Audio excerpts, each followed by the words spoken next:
Your first day on Mars wouldn't feel like arrival. It would feel like a controlled crash into a hostile experiment. In a single soul, you're slammed through a deadly atmosphere, locked inside air you can't afford to lose. Walking in gravity, your heart and bones aren't built for, under radiation, cold, and dust that quietly destroy your gear. This video takes you through that day from touchdown to lights out, and shows why Sol 1 on Mars is less a dream come true and more a non-stop fight not to die. But before we continue, please subscribe to the channel if you enjoy the video. Let's continue. Mars air is very thin, only about 0.6% of Earth's sea level pressure. That number sounds small, but the effect is brutal. There is enough gas to heat your heat shield to thousands of degrees, but not enough gas to slow you down efficiently. On Earth, thick air grabs your capsule and bleeds off speed. Here the air is too weak to do that well, so your heat shield takes a massive thermal load. The structure feels huge aerodynamic forces, and your speed is still dangerously high. Inside, you feel continuous vibration, a loud deep noise, and the weight of your own body pressing into the seat. You're reading a display that shows altitude dropping fast, velocity ticking down too slowly, and you know very clearly that a small guidance error in angle or orientation can send you skipping back out of the atmosphere or diving in too steep. This is why engineers talk about 7 minutes of terror. You can't steer by hand. You can't call Earth for help. You can only ride the sequence you programmed months ago. But even if the software is perfect and the structure holds, your own body is in worse shape than it was on launch day. So how does it cope when the G-forces rise? You've spent months in microgravity. Your heart has not had to pump against gravity, your leg muscles have not carried your weight, and your bones have been losing minerals the entire trip. Your body adapted to 0G, and now in a few minutes it has to switch back to a gravity load during one of the most intense phases of the mission. As your capsule digs deeper into the thin Martian air, the deceleration climbs. 2G, 3G, maybe brief spikes around 4G, depending on your trajectory and vehicle design. On launch day from Earth, those numbers were tough but manageable. After months in space, the same loads feel completely different. Your chest feels heavy, breathing takes effort, your neck fights to hold your head up. Blood is pulled away from your brain, your vision may start to grey at the edges, sounds feel distant for a moment. Your inner ear has been operating in microgravity, where it had no constant down direction. Now it suddenly senses a strong acceleration vector again, and it doesn't like the surprise. You can feel a strange combination of pressure in your head and confusion in your sense of balance at the exact time you need to stay focused on displays and checklists. The ship is following a precisely planned entry profile, but your cardiovascular system and nervous system are learning about Martian gravity the hard way. You get through the worst of the deceleration. You're still alive. The heat shield has done its job, but now a new question hits you, very directly. Can a parachute really save you when it has to open at supersonic speed? In air this thin? On Mars, you can't wait until you're slow and gentle to deploy the parachute. If you did that, the chute would barely generate any drag. So the parachute fires while you're still traveling above the speed of sound. When it inflates, it slams the entire vehicle. You feel a violent jolt. Your harness digs into your shoulders and ribs, and you're very aware that your skeleton is not as strong as it was on Earth, because months of microgravity have already thinned your bones. The fabric and lines of that parachute are taking loads measured in tens of thousands of kilograms of force. Past missions, like the Curiosity rover, saw peak loads around 30,000 kilograms, equivalent on the chute. All of that force is being handled by stitching, webbing, and rings that were tested on Earth, in thicker air, under controlled conditions. Here, the atmosphere is thin, cold, and unpredictable. Turbulence and wind shear can twist the canopy, make it flap, change the direction of pull on the spacecraft in sudden bursts. Every swing you feel is data about whether the chute is stable or starting to fail. You know there is no backup that can fully save you if this one rips or collapses, because you are still moving too fast and the air is too thin to rely on small corrections. Yet even a good parachute on Mars cannot slow you enough, so you're falling under a huge, stressed piece of fabric, and you already know rockets will still have to finish the job. So now you have another problem. If the atmosphere can't slow you all the way down, how do you use rockets without wrecking everything around you? As you drop through the lower atmosphere, your ship separates from the parachute and switches to powered descent. Downward-facing engines light up, and now your speed and position are controlled by thrust. Those rocket plumes slam directly into dry Martian soil, which is a mix of dust and loose rock called regolith. There's no moisture and no vegetation to hold it together, so the exhaust blows it apart and throws it outward in a huge cloud. From the cabin, what you mainly see, if you have windows, is a rapidly thickening curtain of dust. The engines are only a few meters above the ground, and their exhaust is lifting particles from microscopic dust grains up to small stones. Those particles are sharp and abrasive. They strike the lander's legs, sensors, and any exposed surface with high speed. They try to work into joints and seals. They coat lenses, they scratch protective covers. You realise that in the very first seconds over the landing site, you're already aging your hardware. Radiators, hinges, cameras, anything outside is taking damage that engineers tried to plan for, but could never fully replicate on Earth. And yet, while you're thinking about long-term wear, the most critical risk is still ahead of you because you haven't actually touched the ground. Here is the real paradox of a Mars landing.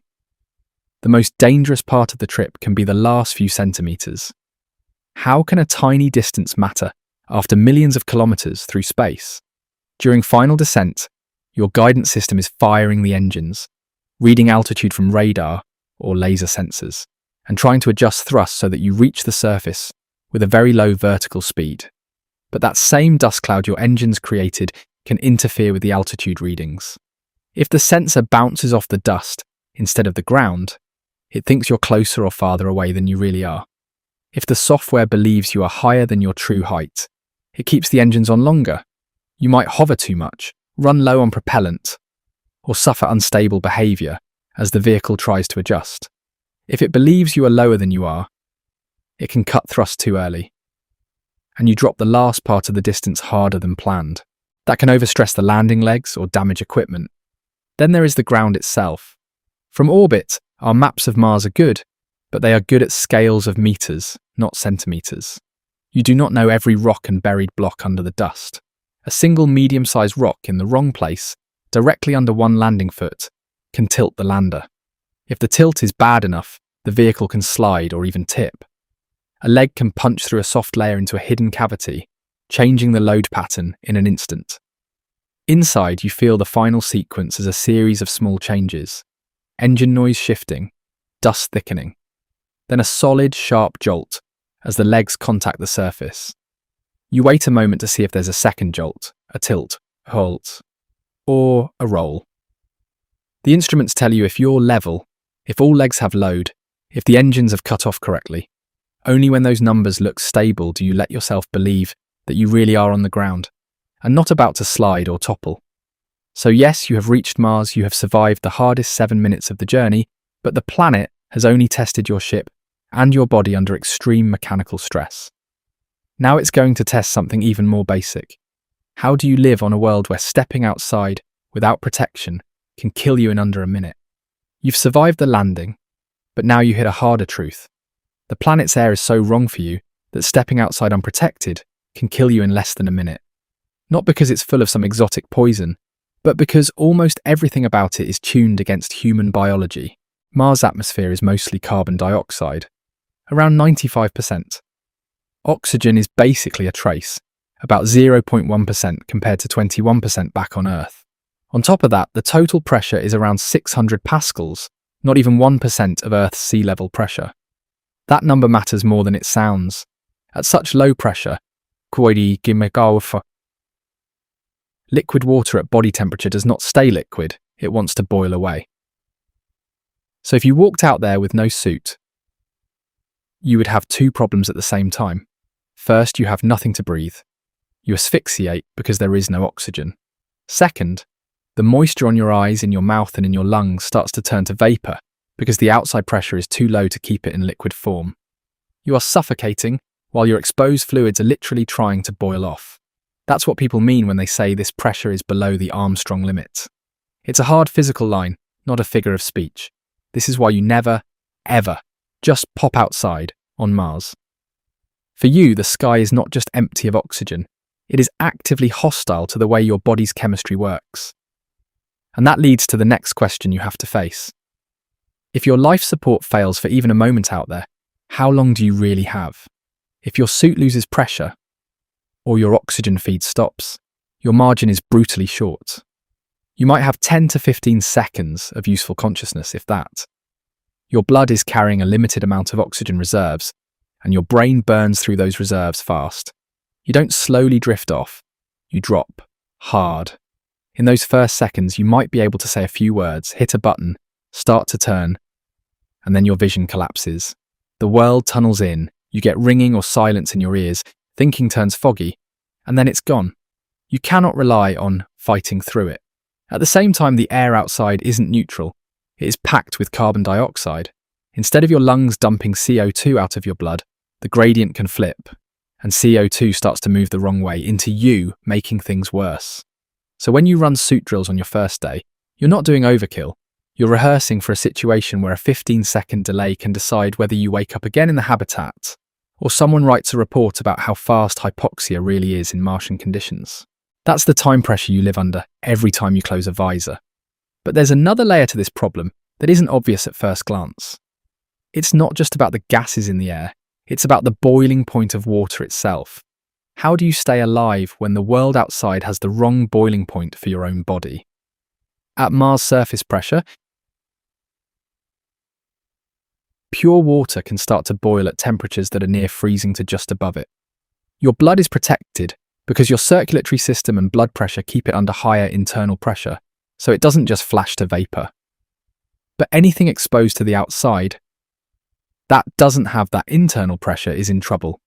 Saliva on your tongue, tears on your eyes, sweat on your skin in any leak. That thin film of moisture can start to evaporate extremely fast or even boil away. Your lungs are an even bigger issue.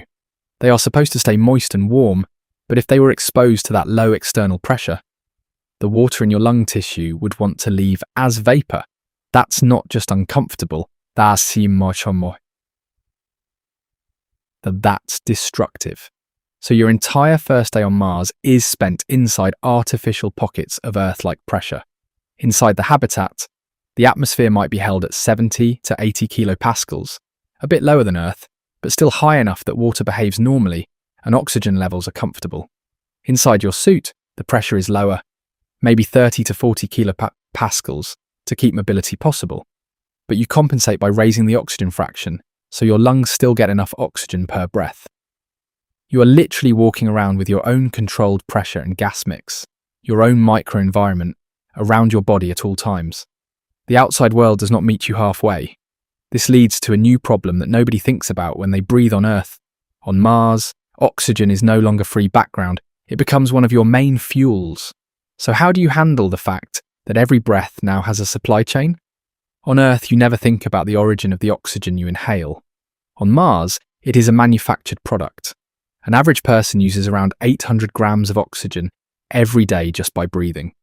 For a crew of several people, that adds up fast. On your first day, every lungful you take has either been dragged out of Earth's gravity well at enormous energy cost, or created on Mars by machines that strip oxygen from carbon dioxide in the atmosphere, or from water ice in the ground. Those machines are not side projects. They need power, they need compressors, pumps, filters, and storage tanks. They can fail. If the electrolysis system slows down, if a valve sticks, if a compressor runs hot and trips offline, the oxygen production rate drops.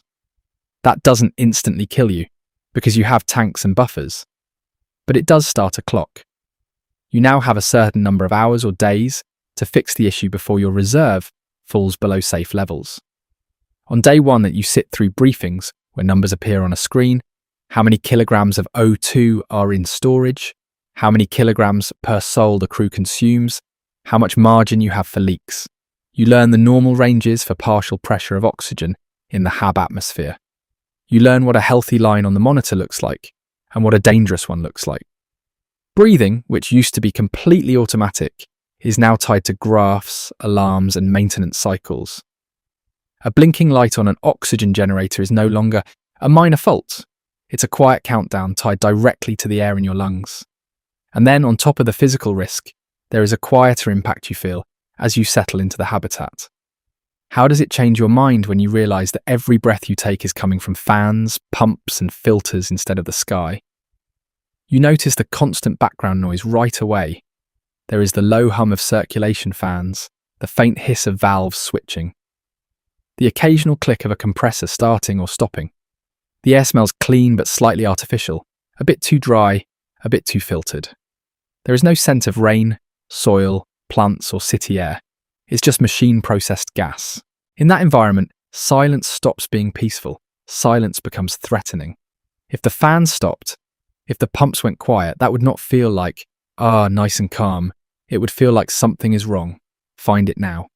You become very sensitive to tiny changes, a new rattle, a slightly different pitch, a draft that was not there yesterday. You also realize that outside these thin walls there is no breathable buffer. On Earth, if your house loses power, you can open a window and still breathe. Here, if the habitat fails, opening a hatch gives you a view of a sky that will kill you in seconds. Fresh air does not exist, only processed air, and lethal air. So from your first day, your brain rewires how it thinks about breathing. It is no longer a background function, it's a system you have to manage and respect. You're constantly aware that your life is chained to compressors, filters, and tanks. And even while you're trying to adjust to that, the planet is lining up the next shock.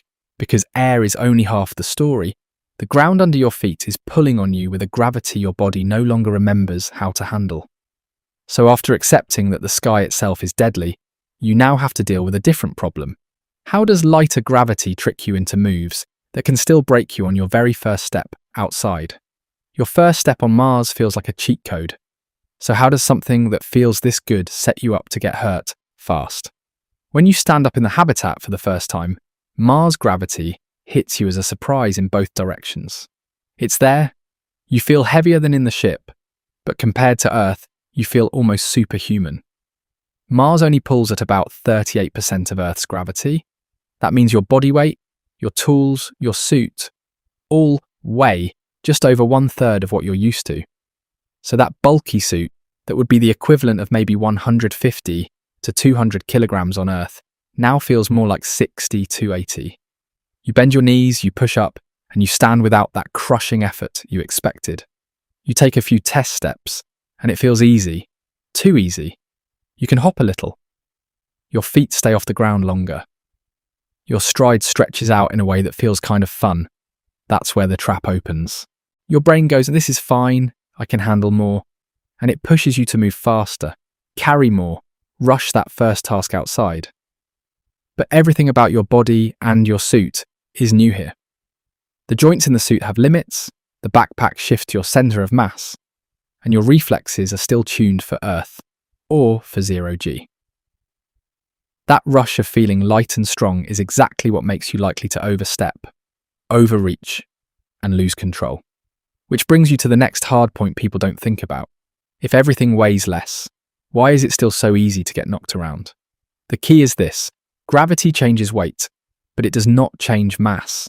A 100 kilogram crate on Mars weighs only about 38 kilograms, so when you try to lift it, it feels lighter.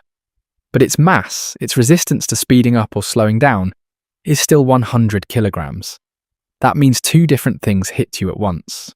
First, when you push on it, it starts moving more slowly than your instinct expects from how light it feels in your hands.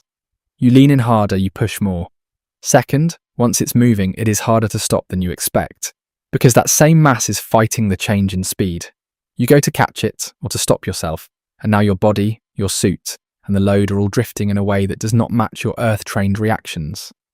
Low gravity makes falls look slow in video, but that doesn't mean they're safe. You start to tip, you're going over.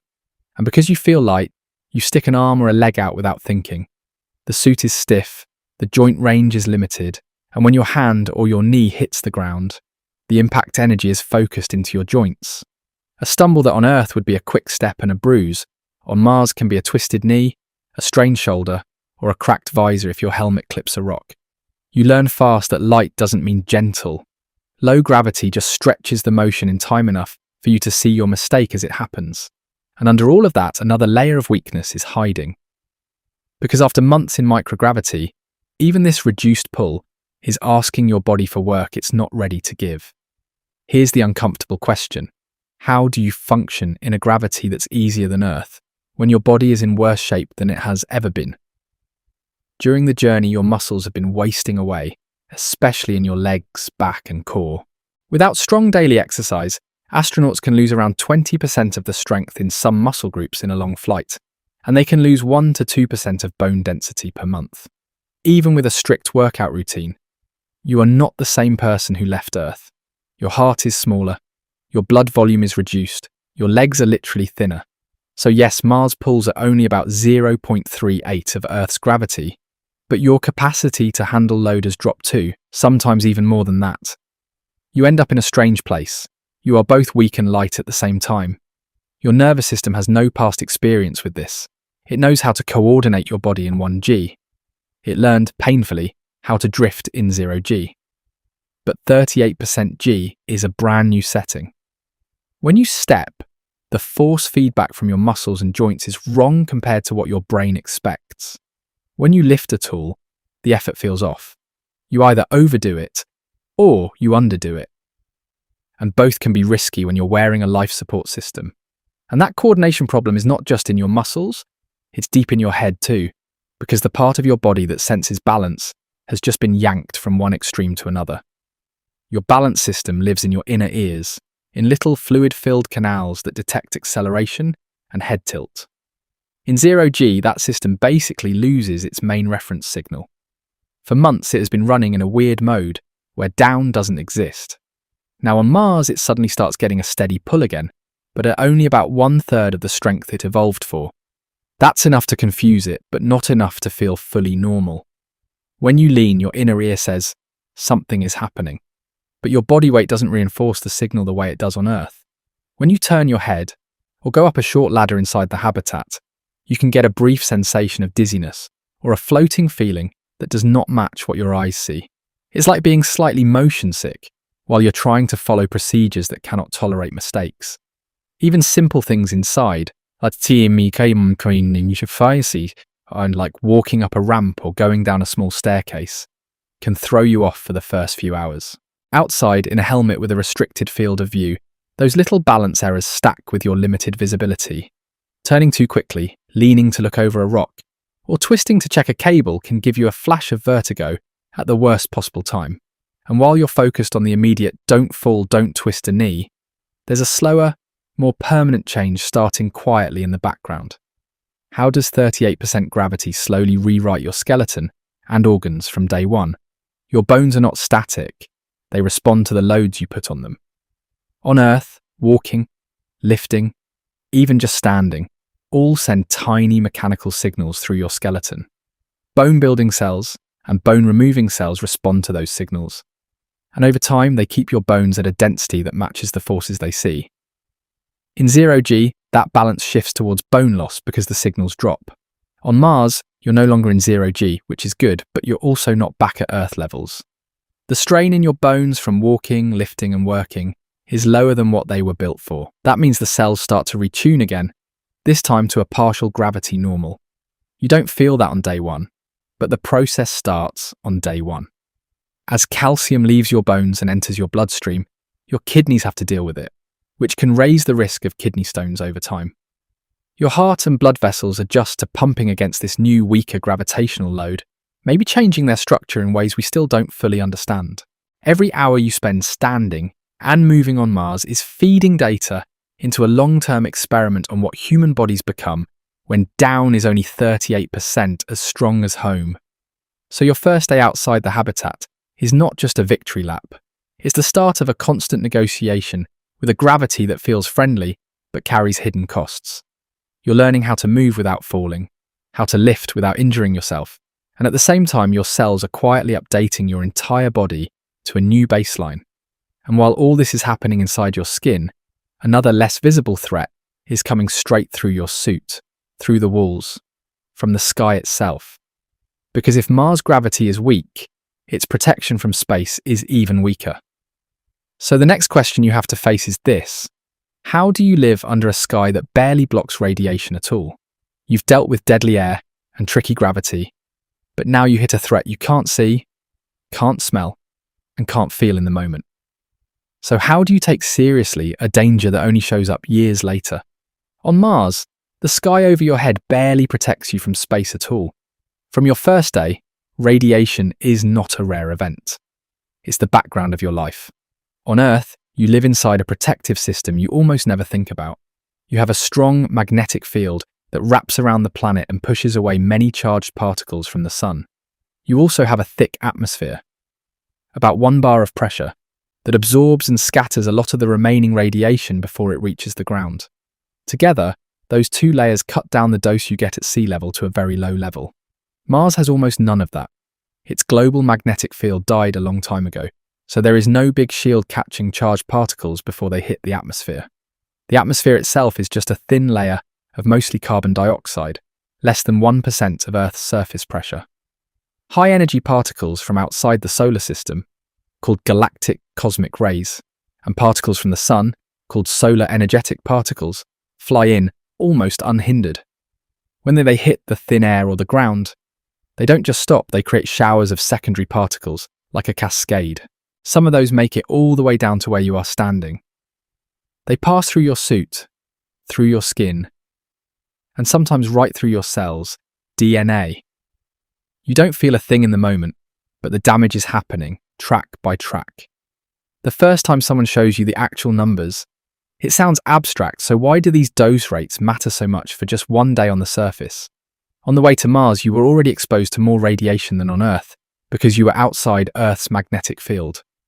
Now on the surface, Curiosity's radiation instrument has measured typical doses of around 0.2 to 0.7 millisieverts per day. At sea level on Earth, you'd get roughly 0.006 millisieverts per day from natural sources. So every Martian sol, you might be taking in the equivalent of a week or more of Earth background radiation, sometimes closer to a month if the number is on the high end. On day one, that's a single line in your briefing. Daily dose, X millisieverts. It doesn't hurt, it doesn't make you feel sick, it's just a small number. Then you multiply it. 6 months on the surface is roughly 180 sols. Take even the lower value, and you're looking at a total dose that eats a big chunk of the allowed lifetime exposure for a professional astronaut. At higher values, you can push close to or beyond limits, depending on mission design and shielding.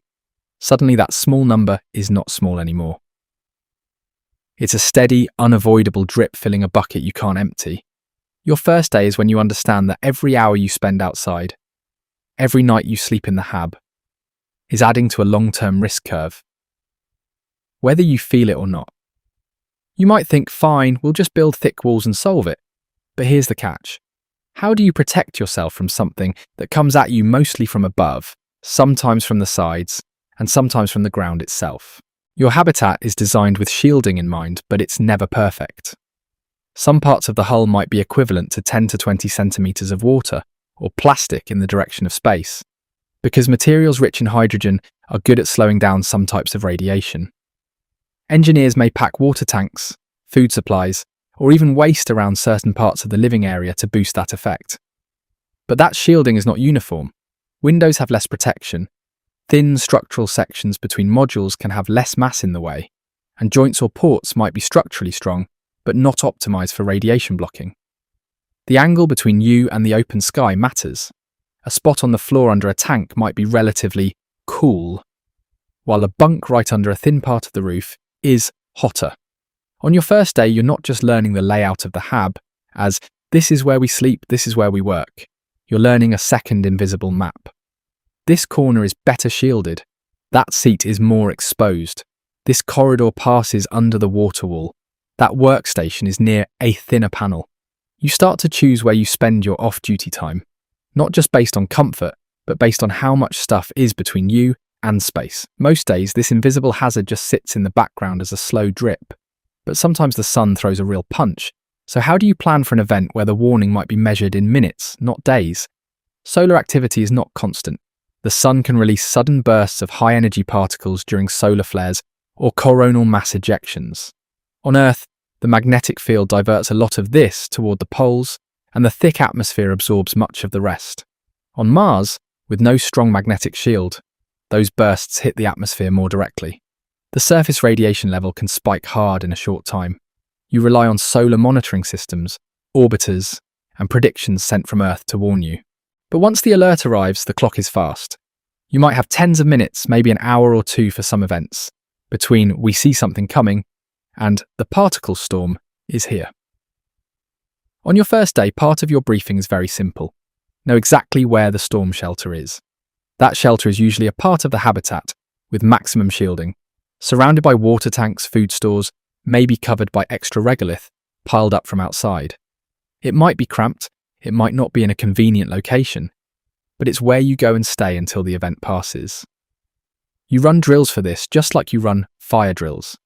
You practice dropping what you're doing, moving through airlocks, grabbing dosimeters, and getting under cover. You quickly realise something important. During a big solar event, you cannot count on going outside for a quick fix or continuing normal work. Radiation doesn't care about your schedule. The planet sets the terms. And even after the storm passes, the slow, steady background exposure keeps going, raising a deeper question in your mind. What does it actually mean to live your life as a radiation experiment? We know some basics. Radiation damages DNA, causes mutations, and raises the risk of cancers over the long term. It can also affect the central nervous system at high doses, change how blood vessels behave, and stress various organs. For adult astronauts, agencies set dose limits to keep the lifetime increased cancer risk within a range they consider acceptable for the job. What we don't know is much larger. We don't know what happens if a human is conceived, develops as an embryo, grows as a child, and lives an entire life in Martian gravity and Martian radiation levels. We don't know the full impact of years or decades of slightly elevated daily doses combined with occasional spikes from solar events. On your first day, this uncertainty moves from a science paper to something personal. Every time you lie down in your bunk, there is a small, steady flux of particles passing through the thin roof, through your body, through your brain. You may never feel a single one, but if you stay here long enough, the statistics of your future health shift in ways nobody can predict perfectly. You are not just working in a harsh environment, you are part of the data we're gathering about whether humans can really live here long term or only visit. That knowledge does not stop you, but it changes how you think about each mission extension, each extra EVA, each year added to the plan. And while radiation quietly rewrites probabilities in the background, another threat is much more obvious the first time you cycle an airlock and watch the outside temperature readout plunge. So the next problem you face is simple and brutal. If the sky is trying to hit you with invisible particles, what does it mean when the ground and the air are cold enough to attack your machines, your batteries, and your own hands every single night? You step onto Mars and the numbers on the thermometer look fake. So how do you work in a place where the temperature swing alone can wreck your gear and your body in one sol? The average surface temperature on Mars is around minus 63 degrees Celsius. That's the normal. At your landing site, night can drop below minus 80, while at midday, under a clear equatorial sun, the ground right under you might briefly touch just above zero. That is a temperature swing of more than 80 degrees in less than a Martian day. On Earth, you might see that kind of change between winter and summer, spread over months. Here it happens between your morning task list and your night shift. Every piece of metal, every seal, every window, every cable lives through those cycles over and over again. Materials expand when they warm up and contract when they cool, and different materials do that by different amounts. Your habitat structure, your lander legs, your suit hardware, they are all made from mixes of metals, composites, plastics, glass. As the outside drops to deep cold, the outer surfaces contract, the inner frames tug, bolts pull against holes, seals get squeezed harder, then relax again when the sun comes back up. That small daily flexing is not just noise, it's mechanical stress that adds up. For you, this means you go to sleep with the walls at one size, and you wake up with them at another, even if you don't see it. The planet is basically flexing your home like a metal credit card, bending it back and forth every single sol. But the air itself also plays a trick on you, because at these pressures, heat doesn't move the way you're used to. So how do you keep from either freezing or cooking inside your own suit? On Earth, most of the heat your body loses goes into the air around you. Warm air rises off your skin, cooler air flows in. That's convection. Mars basically turns that down almost to zero. The air pressure is under 1% of Earth's, which means there just isn't enough gas around you to carry heat away by moving around your body. Instead, most of your heat leaves by radiation, your body and your suit radiating infrared energy out to the surroundings, and by direct conduction through whatever you are touching. At first, that sounds helpful, less air stealing your warmth. But in practice, it means every watt of heat has to be managed very deliberately. Your body at rest makes on the order of 100 watts of heat. Working hard in a suit, you can make over that easily. Your suit has to do two opposite jobs at once: stop the -60 environment from sucking heat out of you, and also get rid of the heat your own muscles generate so you don't overheat and sweat out inside.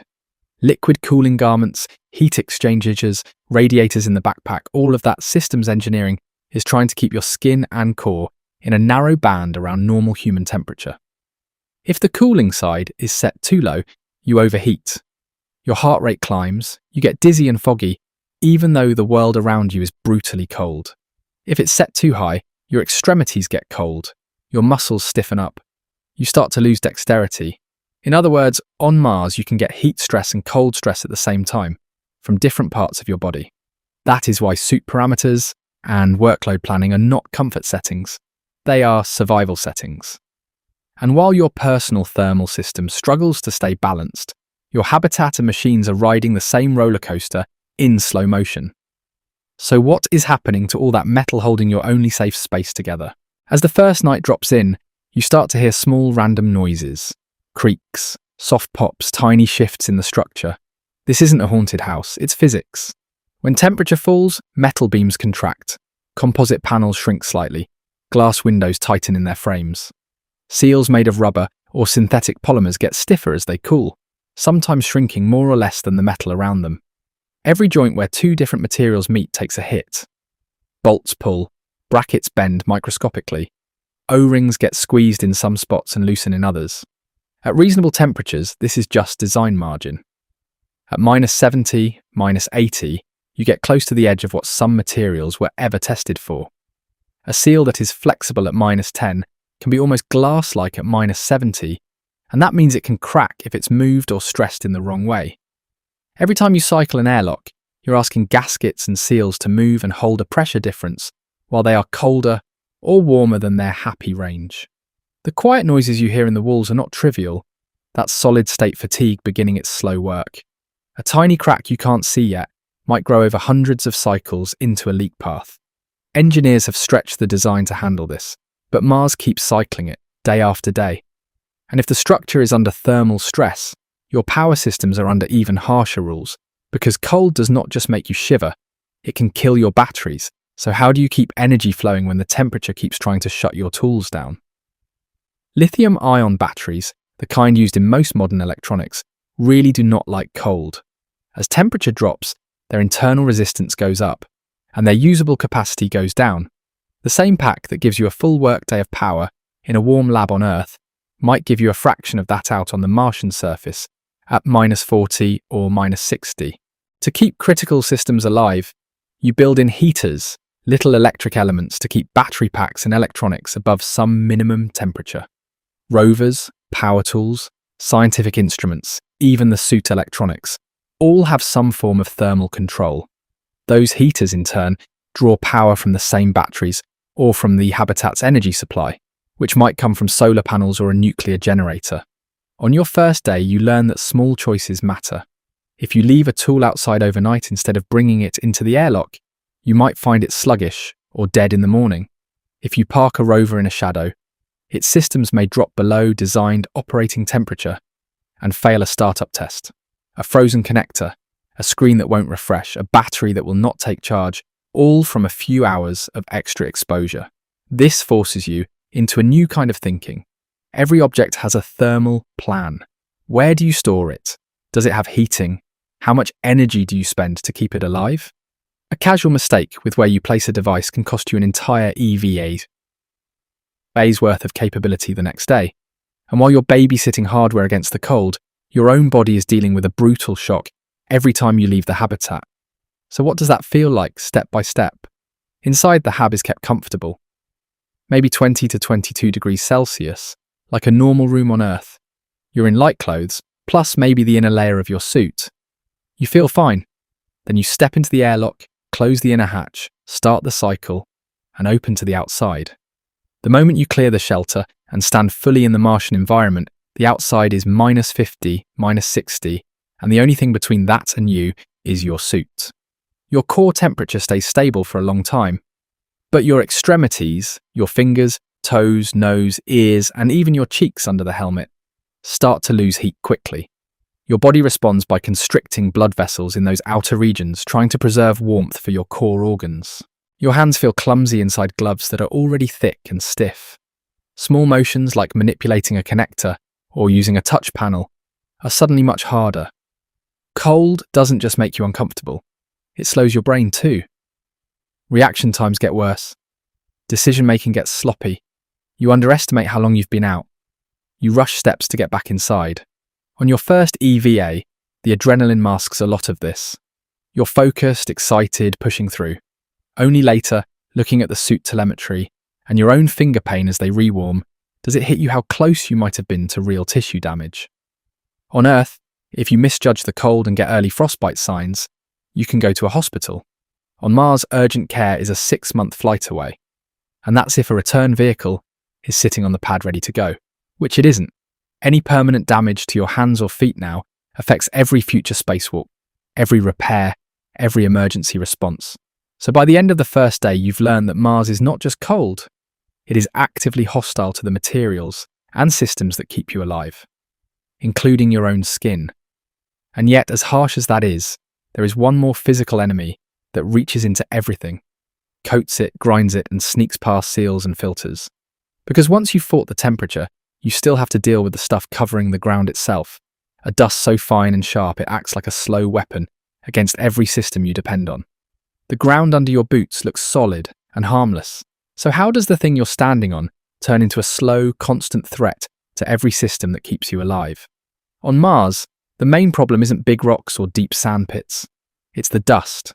And this dust is nothing like the stuff you wipe off a shelf on Earth. Martian dust grains are tiny, often under 10 micrometers across, closer in size to cigarette smoke than to beach sand. Under a microscope, they're not smooth and rounded. They're sharp and angular, broken shards of rock and glassy minerals. They're rich in silicates and other compounds that behave like very fine sandpaper. Rover images and soil data tell you this is more like talc in texture, a silky powder, but that softness is deceptive, because those tiny edges are what do the damage. Your suit joints rely on moving parts and flexible seals. Visors need clear, scratch-free surfaces so you can see hazards. Radiators and heat exchangers need clean, open fins to dump heat. Now you're covering all of that with a layer of ultrafine, abrasive particles that can work into every gap. Each time you bend a joint or turn your head, there's a chance some of that powder is grinding between surfaces, shaving off a little more material. It's not dramatic, it's not instant failure, it's slow, relentless wear. So the dust is sharp and tiny, but it would be less of a problem if it just fell off, right? The real trouble starts when you realise it doesn't want to fall off at all. It wants to stick. So why does Martian dust act like it's glued to everything you own? On Mars, the air is extremely dry, and the planet constantly moves dust around with wind and friction. When particles rub against each other, they can build up electric charge.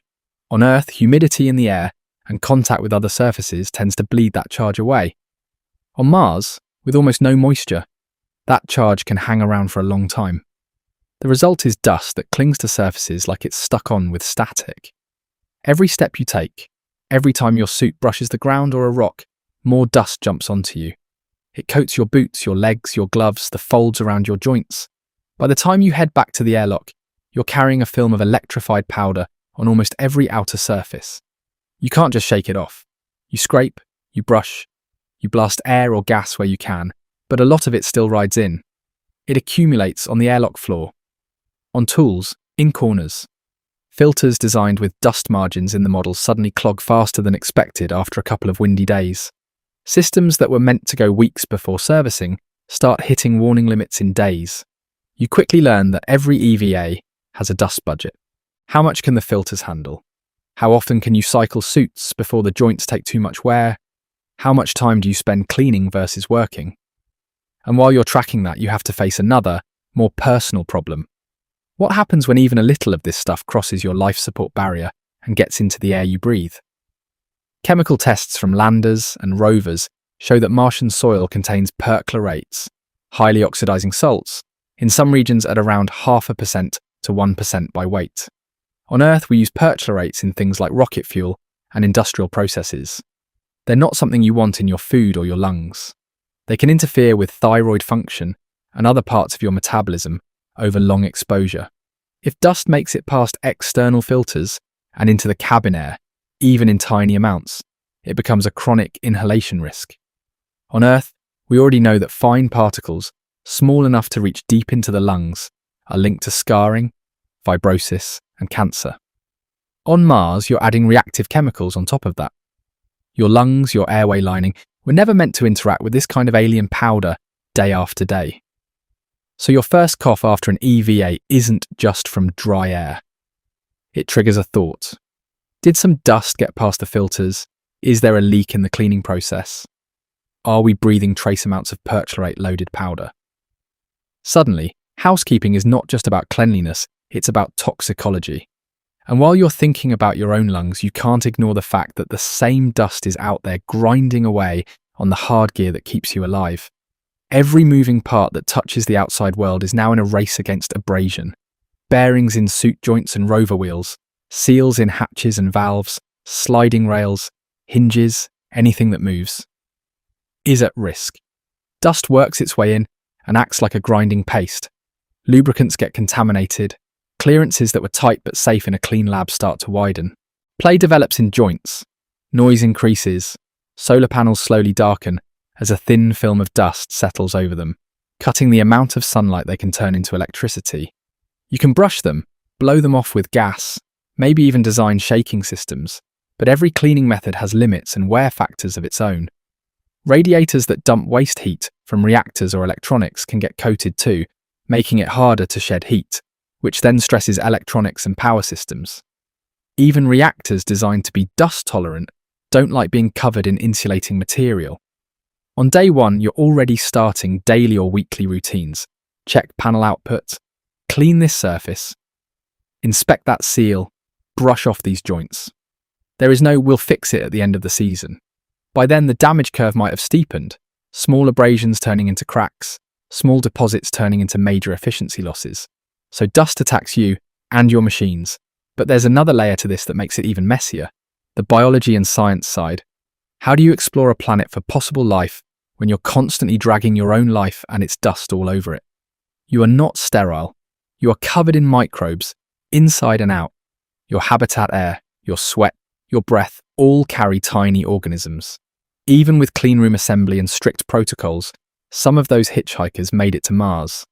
Planetary protection rules exist to reduce how much Earth biology you spread into Martian environments, especially places where liquid water might exist underground or where we think signs of past life might be preserved. Now add Martian dust to that picture.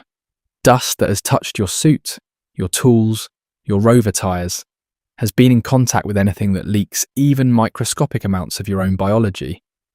If that dust ends up in a clean sample area, you risk confusing any future detection of organics or microbial activity. Is that carbon signature from ancient Martian life, or from bacteria that rode in your glove creases last week? In the other direction, you want to keep pure Martian material out of your internal closed systems as much as possible, both for health and for science. That means airlocks, suit ports, sticky mats, filters, strict lines about where outside dust is allowed to settle and where it is not. On your first day, you're clumsy with these rules. You track some dust too far in, you touch a tool with the wrong glove. You have to stop and clean again. The boundary between inside and outside becomes more than just a pressure difference. It becomes a biosecurity and contamination line. Every crossing is a small risk of crosstalk between two worlds. And you do that several times a day, every day you work on the surface.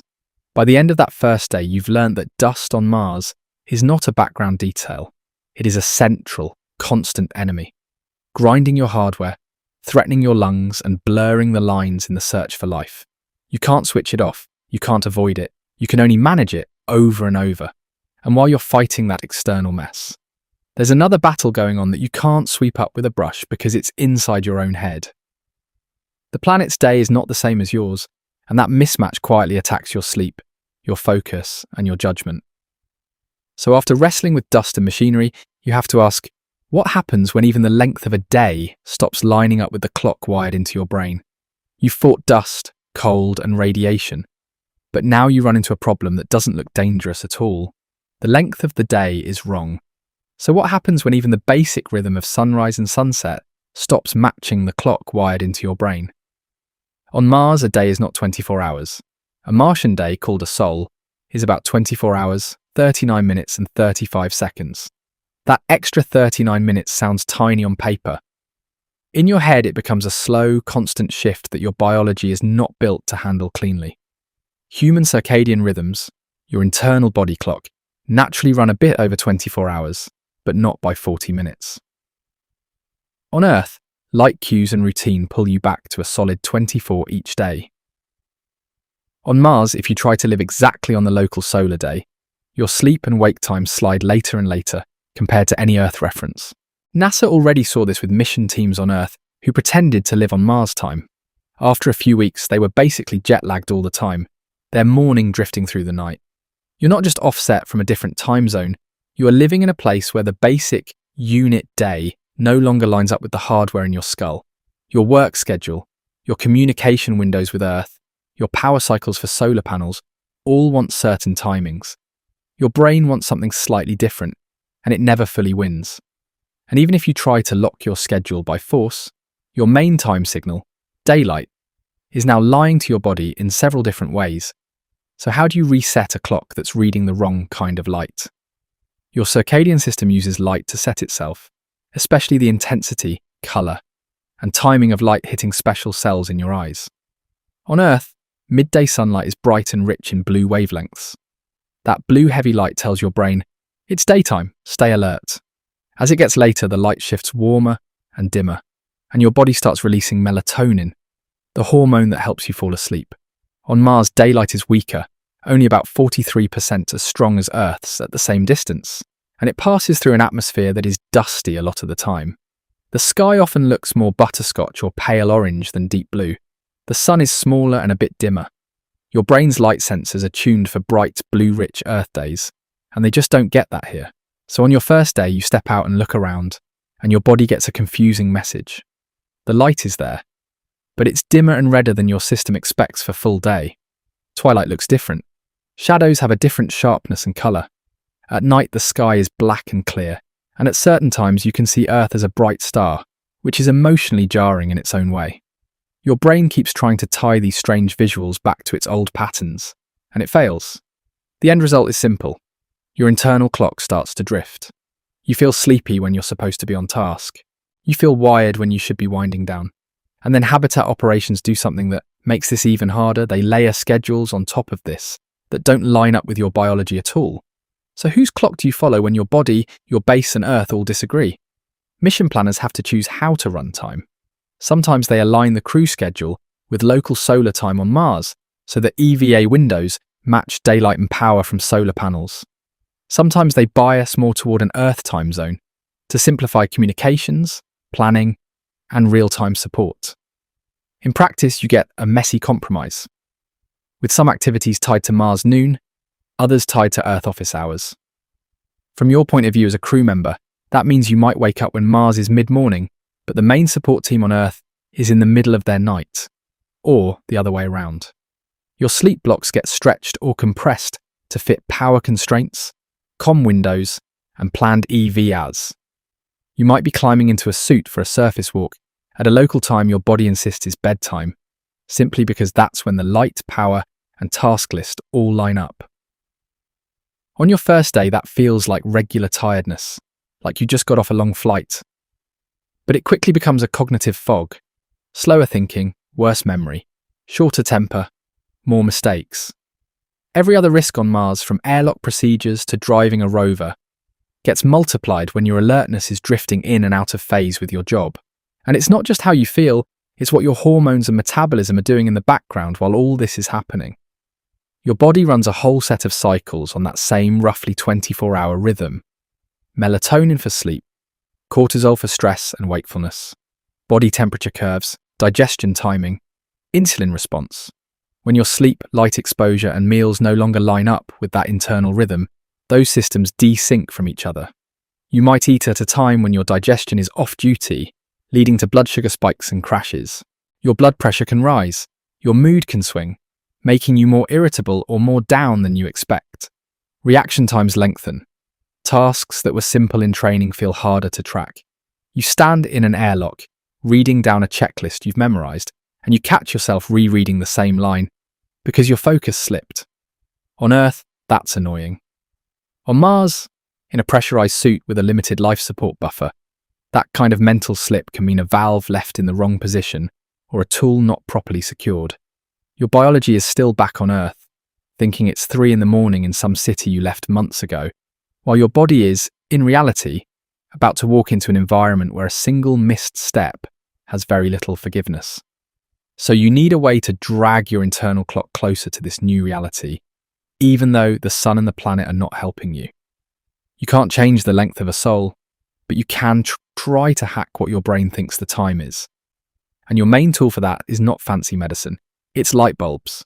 How do you use LEDs to fight a planet-wide mismatch? The habitat is wired with artificial lighting systems designed for circadian control. These are not just on and off switches, they change brightness and colour over the day. During planned wake hours, the lights go bright and blue enhanced, trying to mimic the kind of light that tells your brain, daytime be awake, even if outside it's dim or dusty. As you get closer to scheduled sleep, the spectrum shifts toward warmer, redder tones, and the intensity drops to signal evening. On day 1, you're already a test subject in this lighting experiment. You might sit under painfully bright LEDs after you feel like you've already been awake too long, forcing your eyes to take in enough blue light to push your tired brain into one more work block. Later, you might be told to wear blue blocking glasses and sit in dimmer light, even though you don't feel ready for bed, to start pulling your internal clock in the right direction. It feels artificial because it is artificial. You are using technology not just to make air and water, but to push your own neural timing system into a pattern that can survive on this planet. If you do it right, over days and weeks, your sleep becomes a bit more regular. Your alert periods line up better with EVAs. Your hormone spikes sync up with your duty cycles instead of fighting them. If you do it wrong, or if the schedule is too chaotic, your internal chaos never really settles. You stay in a state of permanent Mars jet lag, stacking fatigue onto every task until the margin for human error shrinks to something uncomfortably thin. And while all of this is happening inside your head, your body is also trying to stand, walk, and work in a suit after months of weightlessness, with blood volume shifted and reflexes dulled. So the next brutal question you face is this: what happens the first time you stand up, in Martian gravity, and your cardiovascular system decides it might be a good moment to let you faint? You've trained for Mars for years, but the moment of truth is weirdly simple.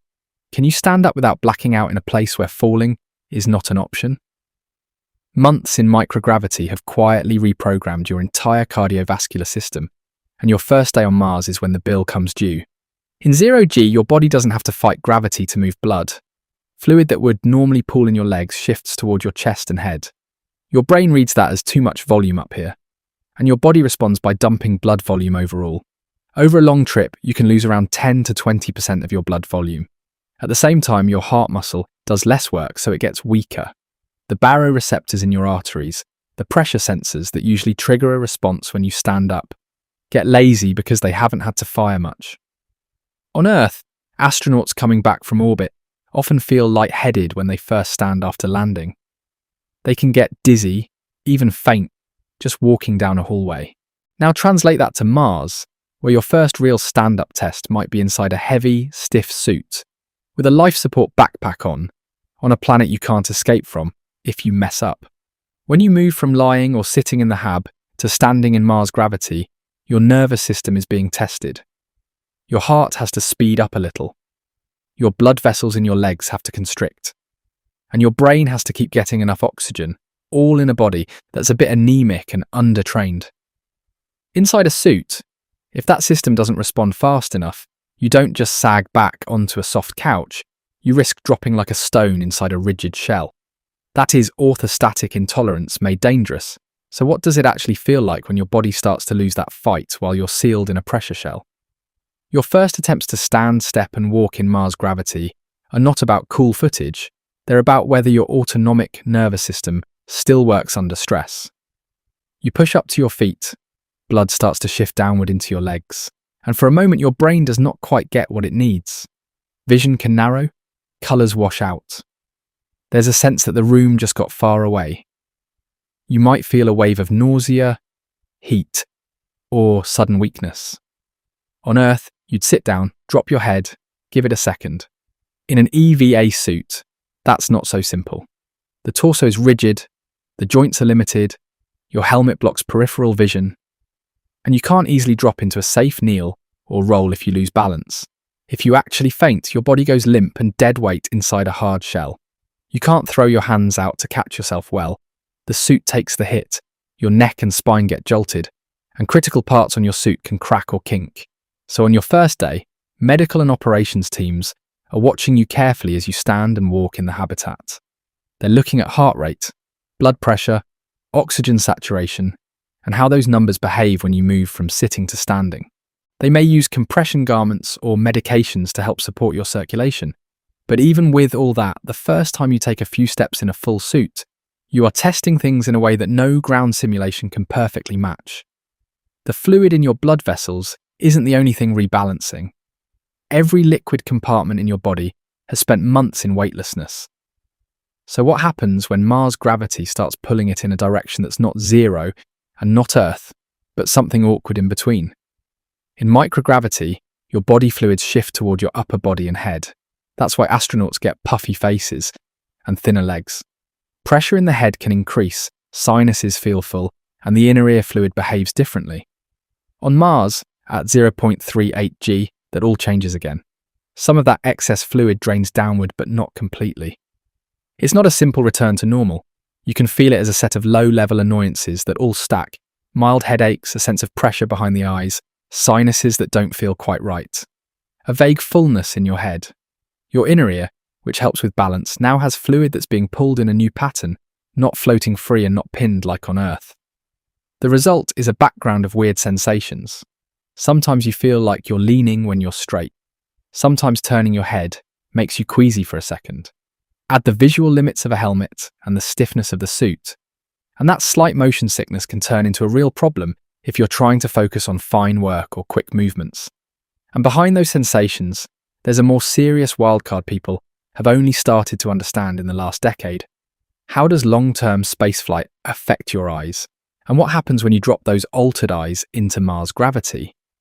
Some long-duration astronauts have shown a condition called spaceflight-associated neuroocular syndrome. Their eyeball's shape changes slightly. The back of the eye can flatten. The optic nerve can swell. The leading idea is that constant fluid shifts and pressure changes in microgravity push on the structures around the eye.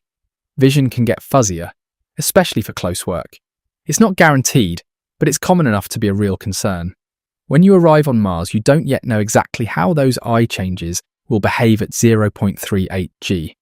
Maybe the extra gravity helps drain fluid and eases the issue. Maybe it doesn't fully reverse. On your first day, anything even slightly off in your vision jumps out at you. Reading a checklist with a bit of blur is annoying. Trying to read a small gauge in an emergency through a helmet with foggy or distorted vision is not just annoying, it's dangerous. So you pay attention. Do letters on a screen look warped? Do you need to hold things a little closer or farther than before? Does your head hurt behind the eyes after a few hours? Medical scans before and after the trip help, but those are snapshots. Living in the suit, in the hab, under Mars gravity, is the real test. And you're taking it while also dealing with cardiovascular and balance changes at the same time. And while all this internal stuff is happening, you still have to do basic physical actions you've done your whole life. like standing up from a seat, turning around and reaching for something overhead. Except now everything from your own heart to the suit joints is fighting you. So how do you relearn simple moves when the cost of a mistake is so high? In the Habitat, physical therapists and trainers will have set up routines for you, controlled sit-to-stand movements, slow turns, step exercises, all in Mars gravity but without the suit at first. You learn how your heart rate reacts, how quickly you get out of breath, how your balance feels when you pivot or walk a straight line. Even these simple drills can leave you surprisingly winded because your muscles are weaker and your circulation is still adapting. Then you add the suit. Now basic moves have extra resistance. Standing up means lifting not just your body in 0.38 g, but also the mass of the suit, overcoming friction in the joints. Turning around means fighting the inertia of a backpack full of life support gear. Reaching overhead has limits where the shoulder bearing stops, plus the weight and drag of the arm assembly. Movements that were easy on Earth can spike your heart rate now. A quick sequence of bending, lifting, and twisting can leave you breathing hard. You learn fast which motions are safe to repeat and which ones you have to break into smaller, slower steps. Your first EVA is not where you want to find out that a certain move sends your pulse and blood pressure into a bad zone. So day one becomes a kind of live calibration process. How far can you walk before you feel that warning fuzziness in your vision? How long can you stay in one posture before your back or legs complain?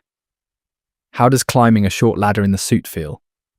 Does it trigger dizziness when you look down from the top? These are not abstract questions. They decide how you plan every future excursion outside. By the end of that first day, you've seen that just standing, turning, and walking on Mars is a full-body stress test. One that mixes cardiovascular strain, balance confusion, and altered vision.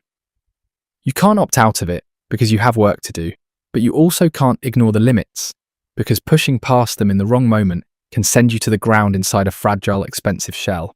And that leads straight into the next layer of difficulty, because once you can stand without fainting, you still have to move across real Martian terrain in that suit, over rocks and slopes, with low gravity stretching every mistake into a slow, dangerous fall.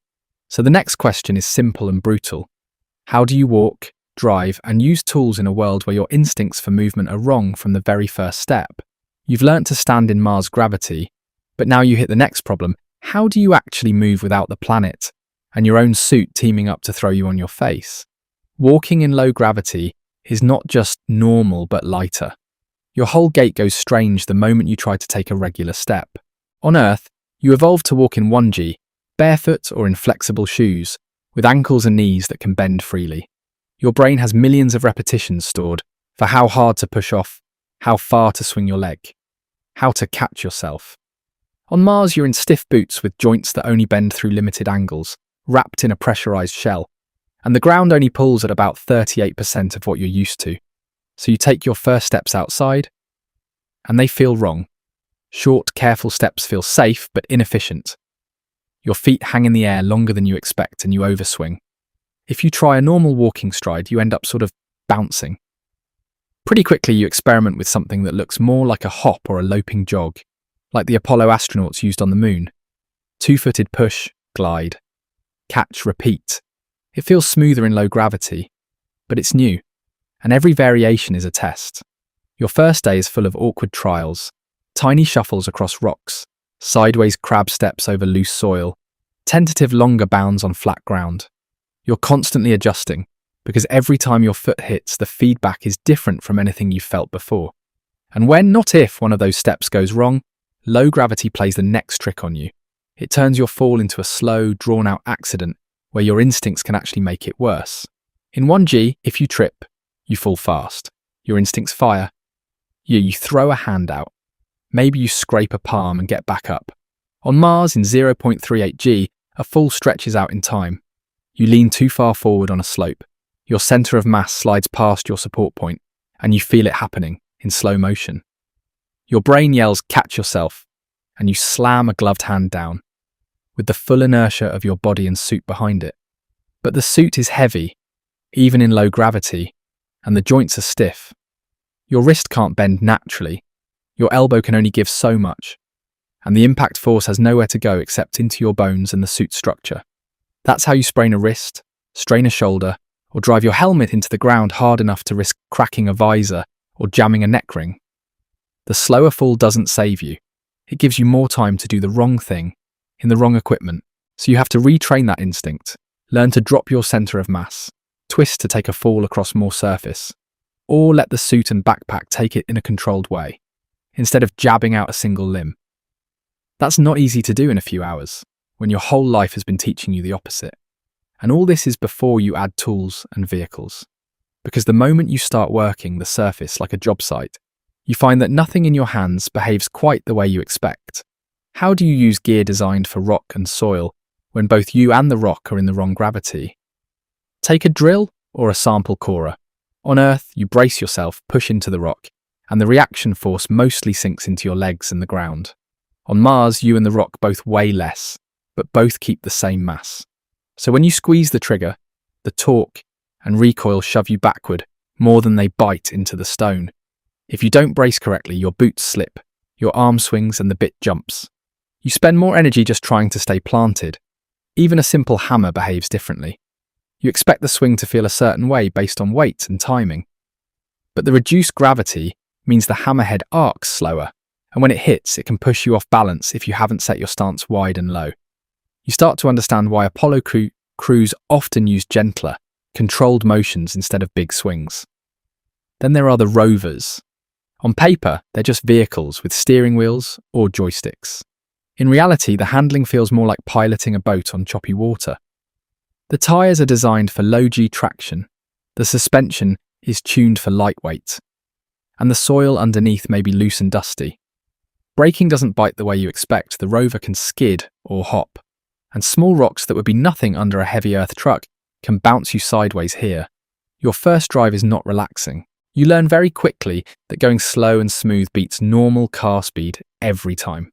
And the terrain itself, which just looked rocky from orbit, starts to show you how it can amplify every mistake you make. How does a slope or a soft patch go from minor feature to major hazard when the gravity is low and your suit is clumsy? Mars is covered in regolith, a mix of fine dust and loose grains, plus scattered rocks and hidden layers. From your visor, with limited field of view, a gentle slope might look manageable. But the dust can be deep in places, and rocks can sit under a thin cover like traps. On a slope, a small push of your boot can turn into a slow, unstoppable slide, because there isn't enough gravity to give you solid friction, and the dust behaves more like ball bearings than firm ground. You rely heavily on maps and scans, LiDAR data, hazard cameras on rovers, and careful route plans. But the first time your boot sinks deeper than you expect, or your foot skids on a rock coated with dust, your heart rate spikes. A little stumble turns into a half-meter slide. You twist to correct, feel the backpack swing, and suddenly your balance experiment from the hab is playing out over a patch of jagged stones. Hazards that would be minor annoyances on a hike on Earth become much sharper risks here, because you're inside hardware that cannot easily absorb hits, and because every fall is a whole-body event, not just a scraped knee. You start to walk like a cautious climber, testing each step, checking every change in slope, constantly aware that your field of view leaves blind spots near your feet and at your sides. And as clumsy as you feel, you keep remembering that you already trained for this. A lot. So why does it still feel so alien? The answer is simple. None of the simulations on Earth can really reproduce Mars, so your first day out here is the first day in a new lab of physics.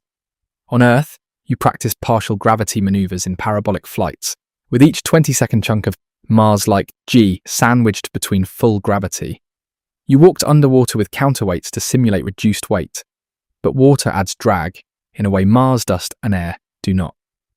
You used treadmills with harnesses to unload some of your body weight, but the harness pulled at your hips and shoulders, not like a real gravitational field.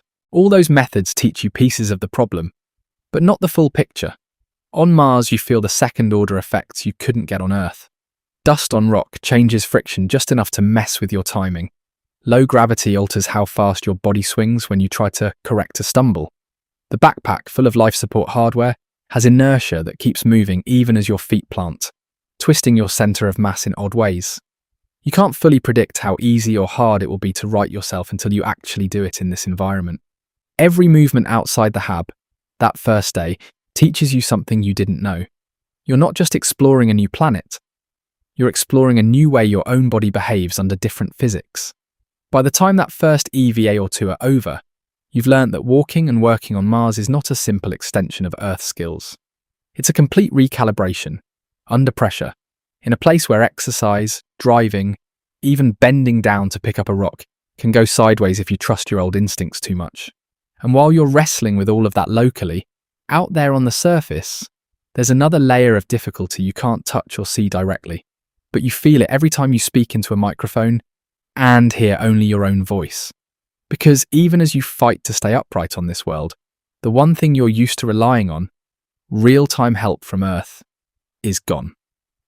So the next question is, how do you operate when every call home takes minutes to come back, and any rescue is months away, not hours? You press the comms button out of habit, you talk, and then nothing comes back. So how do you operate when every word you send to Earth has to cross tens or hundreds of millions of kilometers before anyone even hears it? On your first day on Mars, the distance stops being a number in a briefing and starts being something you feel in the silence after you stop speaking. Depending on where the planets are in their orbits, Mars can be roughly 55 million kilometers away at its closest, or more than 400 million kilometers at its farthest. Light and radio signals move fast, but not infinitely fast. That distance translates into a one-way delay of about 3 minutes at best, up to around 22 minutes at worst. So when you send a message to Mission Control, you're talking to someone in your own past. By the time your words hit their screens, you've already done something else, moved somewhere else, maybe already solved or worsened the problem. When they answer, their reply is built on a snapshot of you that is now many minutes old. There is no such thing as a live back-and-forth conversation. The banter you hear from the ISS with Houston responding instantly simply does not exist here. That leads to a hard mental shift, because if there is no real-time conversation, then Earth is no longer your safety net. How do you handle problems when call for help just means send a log and wait? On the ISS or in Earth orbit, if an alarm goes off, ground control can see it in real time. They can say, ignore that sensor, we see it's faulty, or switch to backup mode C, here's the procedure. On Mars, if an alarm beeps in your habitat or your suit, you can certainly report it. But the steps you take in the next 30 seconds, next 3 minutes, next 10 minutes are entirely on you and your crew. You key your mic, explain the issue, send telemetry, and then you wait, knowing full well that if this escalates into a real emergency, you'll either fix it locally or you won't be there to hear the carefully reasoned reply. Day one is when you stop thinking of Earth as a mission controller and start thinking of it as a very smart, very far away consultant who only ever sees yesterday's version of your situation. That change puts a new cognitive load on everyone inside the hab. You're no longer just a pilot or a specialist. You're effectively part of your own mission control. How do you carry that extra mental job on top of everything else, already stretching your attention? Your crew is trained to be cross-functional, to a degree that would be unusual on Earth. You might be a pilot with serious training in medical procedures, or a scientist who can also work on life support hardware and electrical systems. There is no single doctor who does all medical decisions, no single engineer who fixes everything. You can't afford silos because you can't just patch a call through to a specialist on the ground for small things. You are the specialist, or one of them, in almost every area. On your first day, you're already getting a stream of small issues. A sensor is reading slightly off. A pump is cycling a little more often than in the pre-flight models. One crew member has a headache that could be jet lag, dehydration, or something more. None of these feel big enough to send a full alert, but each one demands a judgment call, right now, with incomplete information.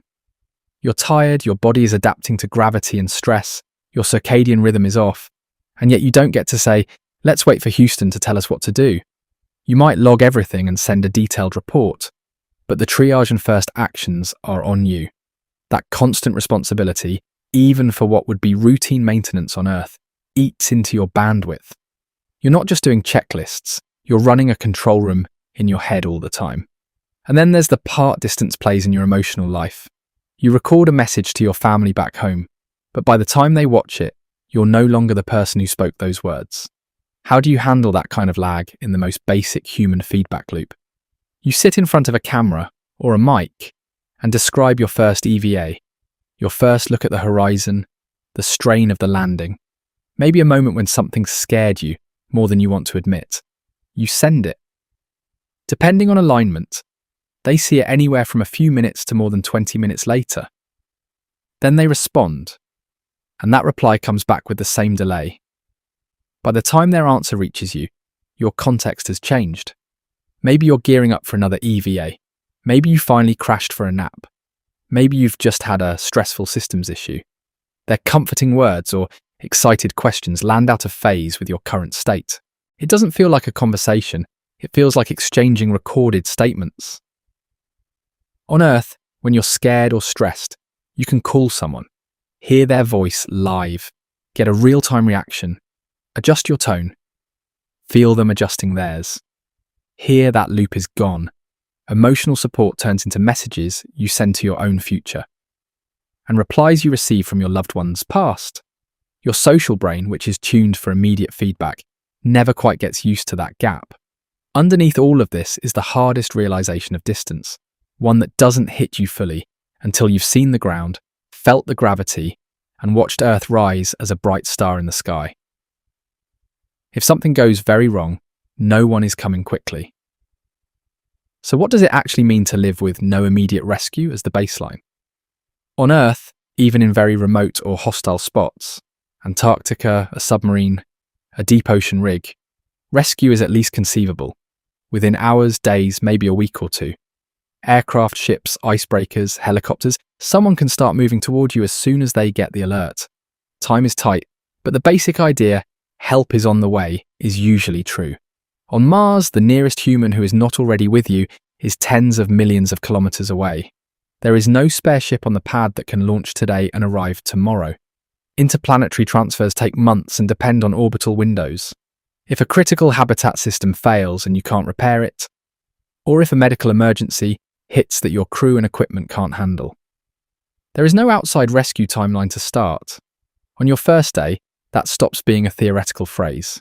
You look around the habitat and realize the only people who can save you, in any realistic sense, are already here, breathing the same recycled air.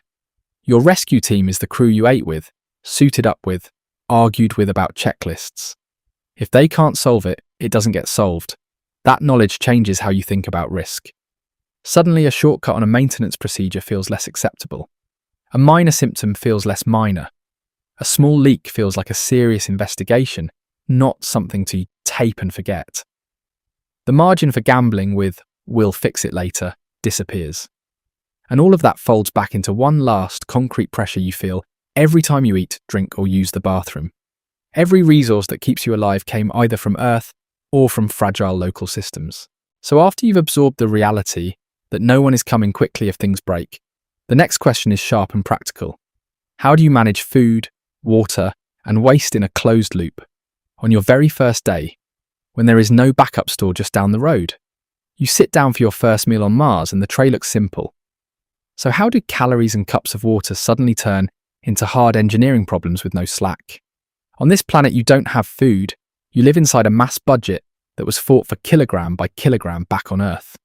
Everything edible around you was either launched out of Earth's gravity well at huge cost, or made here using gear that itself had to fit tight mass and volume limits. A typical person needs roughly 2,000 to 3,000 kilocalories a day, plus a couple of litres of water. On your first sol, with stress-heavy suits and hard EVAs, you probably burn more than that. But the manifest was planned around careful averages, not eat whenever you feel like it. That means no casual extra snack because you're nervous, no second dessert just because it's a big day. Every bar, every pouch, every scoop of rehydrated food is in a spreadsheet somewhere, tied to dates, crew size, mission length, and contingency margins. When you open a package, you are literally crossing a line in someone's mass and energy balance. On day one, you're already getting the message in briefings. Eat what's on the plan, not what your stress is asking for, because there is no Martian supermarket to top you off if you run a surplus appetite for a month. And food is just one face of the same system. The bigger truth is that almost nothing you drink or breathe really leaves this place. It just shifts form, So how do you adjust to water that behaves less like a resource and more like a circulating currency? Your drinking water, the moisture in the air, the sweat in your clothes, the humidity coming off your skin and breath, nearly all of it is part of a closed loop. On the ISS, systems already recover something like 80 to 90% of the water, including from urine and cabin air. On Mars, with more people, more time, and no easy resupply, that loop has to be even tighter. Condensers strip water from the air, processors pull clean water out of urine, dishwashing and laundry, if they exist at all, are designed to minimize losses and route every drop back into the system. That hot coffee you drink on your first sol is not a one-way trip. The water in it will leave your body through breath, sweat, and urine, hit filters, get cleaned, and come back as another drink, another soup, another rehydrated meal, over and over. You're never going to look at a bathroom flush or a sweaty workout the same way again, because you know, in the back of your mind, that those molecules are on a loop that never leaves the station. A leak is not just a puddle, it's a permanent loss from a finite budget. To stretch that budget, the mission probably leans on ISRU, in situ resource utilization. But that opens a new worry. How do you trust brand new machines in a brand new environment to literally make your air and water from scratch? If the base design includes pulling water from underground ice or from the atmosphere, or making oxygen from CO2, those systems are critical from day one. But they're also in what engineers politely call shakedown mode. Extracting water from ice isn't just sticking a straw in the ground. You have to locate ice deposits, mine regolith or drill, heat it, capture the vapour and condense it, all with hardware that had to be light and compact enough to launch from Earth. Electrolyzers that split water into hydrogen and oxygen, or machines like MOXIE prototypes that strip oxygen from CO2, need stable power, clean inputs, and filters that don't clog too fast. They were tested on Earth, and maybe in space. But Mars adds dust, gravity, and real-world duty cycles nobody has fully lived through yet. On your first day, you walk past these racks and tanks and hear fans, pumps, and compressors running. You know that if they underperform, you lean harder on stored reserves, and your margin shrinks. If they fail outright, your timeline for how long you can stay before you must leave, or die, gets very, very short. Let's see how they hold up isn't just a tech demo attitude. It's about your next 6 months of survival. All of that external hardware is one loop. Inside your own body, another loop is getting stressed by the change, your gut microbiome. So what happens when the ecosystem of bacteria that helps you digest food is suddenly pulled off Earth and dropped into this closed artificial diet? Your intestines are packed with microbes that evolved along with you on Earth food, Earth pathogens, Earth day-night cycles. They help break down complex carbs, produce vitamins, train your immune system.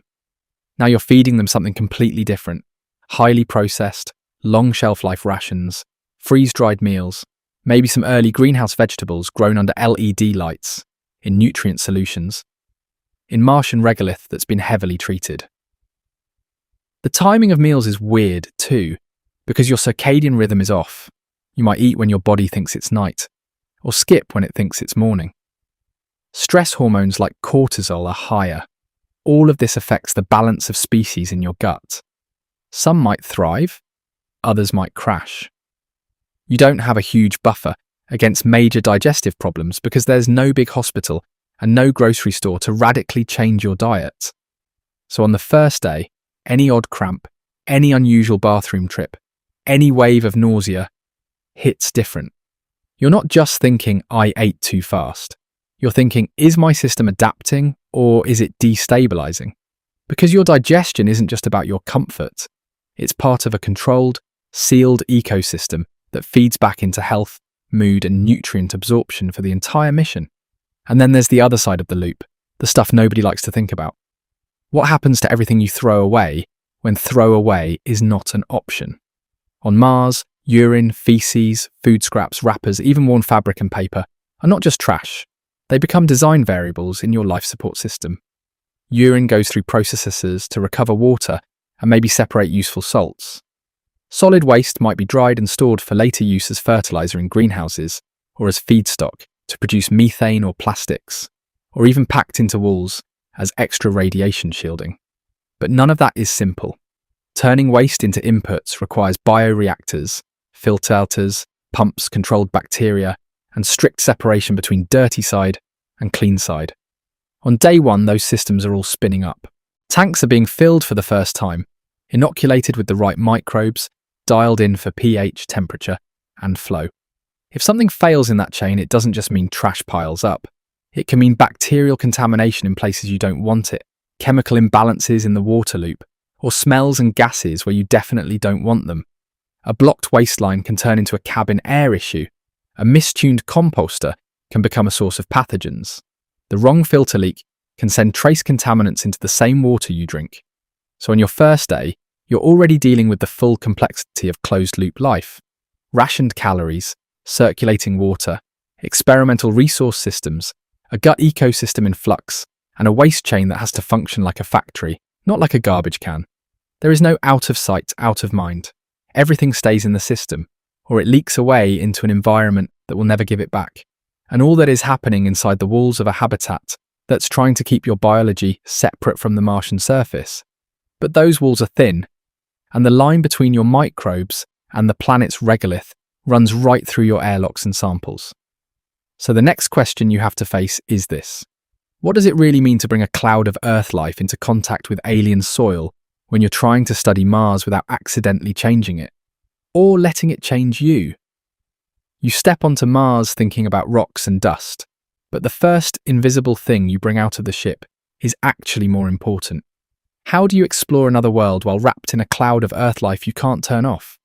Your skin, your mouth, your gut, your lungs, everything is loaded with microbes.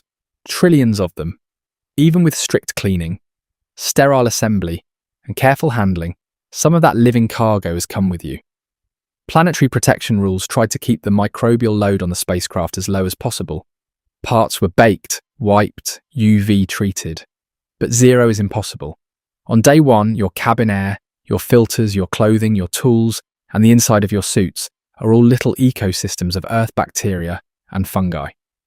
You're breathing them out, shedding skin cells full of them, sweating them into fabric. You know Mars may have its own story in the soil and ice, maybe just chemistry, maybe traces of past life, maybe something still dormant. When you open the airlock and start moving material around, you're mixing those two worlds at the edges. You can't see it, but you're constantly thinking, how much of what we bring will escape, and how much of what's outside will get in? That tension really hits when you dig your first scoop of Martian regolith. It's a sample, but it's also a hazard.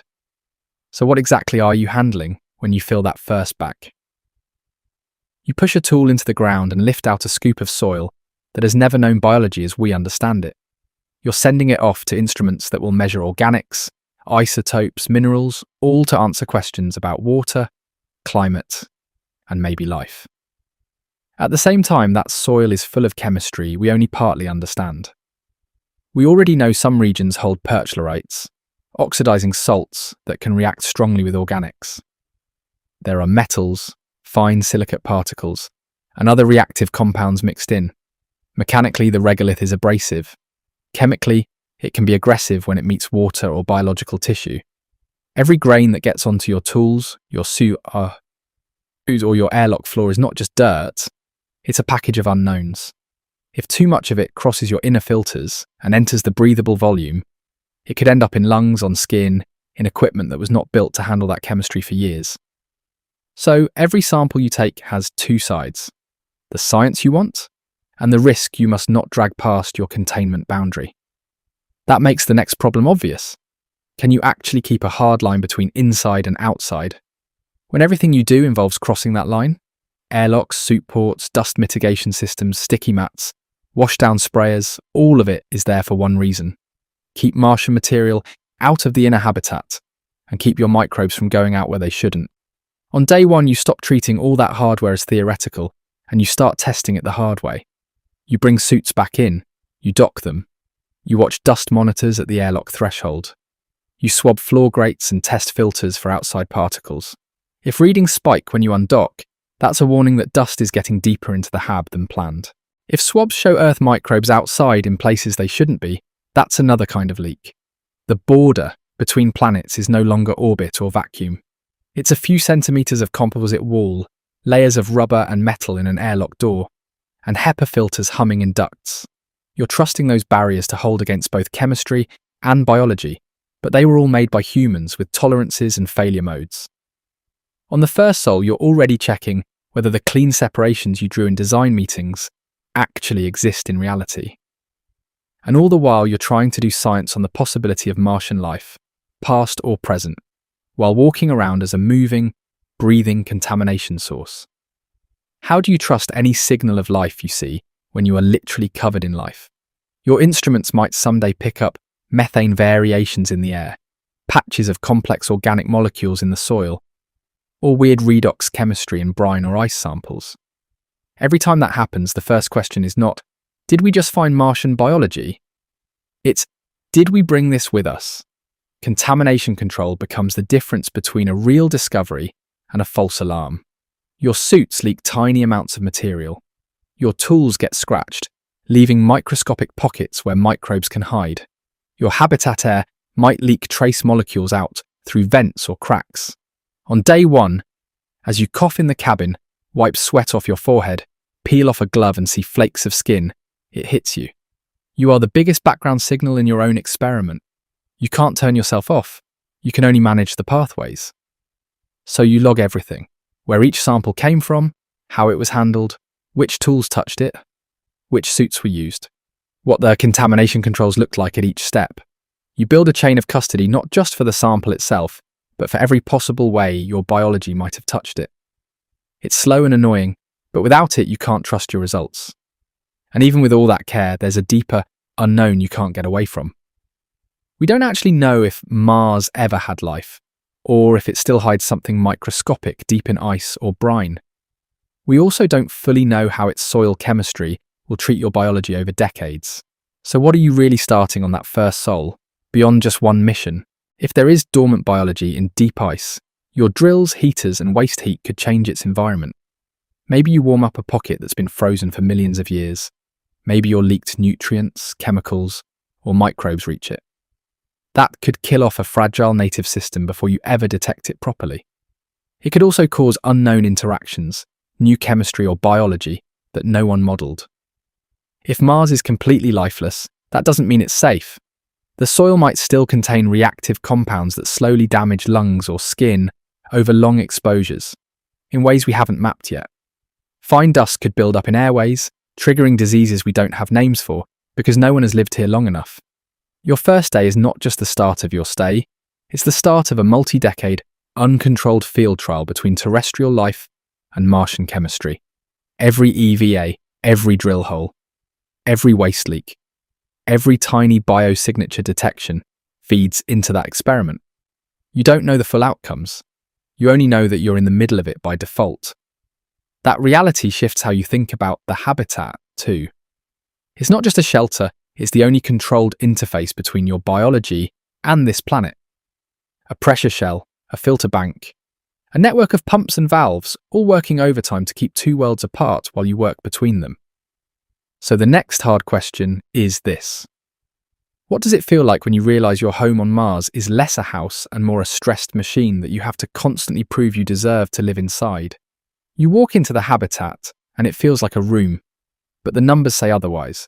So how do you live normally inside something that is constantly trying to explode outward into a near vacuum? Inside, the pressure might be 70 to 80 kilopascals, a bit lower than Earth sea level, but fine to breathe with the right oxygen mix. Outside, it's around 0.6 kilopascals. That's a pressure ratio of more than 100 to 1, held back by just a few centimetres of composite wall, metal joints and window panes. Every weld, every bolt line, and every hatch, every viewport is holding back that force all the time. It doesn't rest at night. It doesn't take weekends. The structure is always under load. On your first day, when everything is new and you're still keyed up from landing, you start to notice things you'd ignore in a normal building. The faint hum of pumps cycling gas, the subtle creak or tick in the shell as temperatures shift, the slight flex under your hand when you touch a panel near a window. You realise quickly that this is not a house in the usual sense.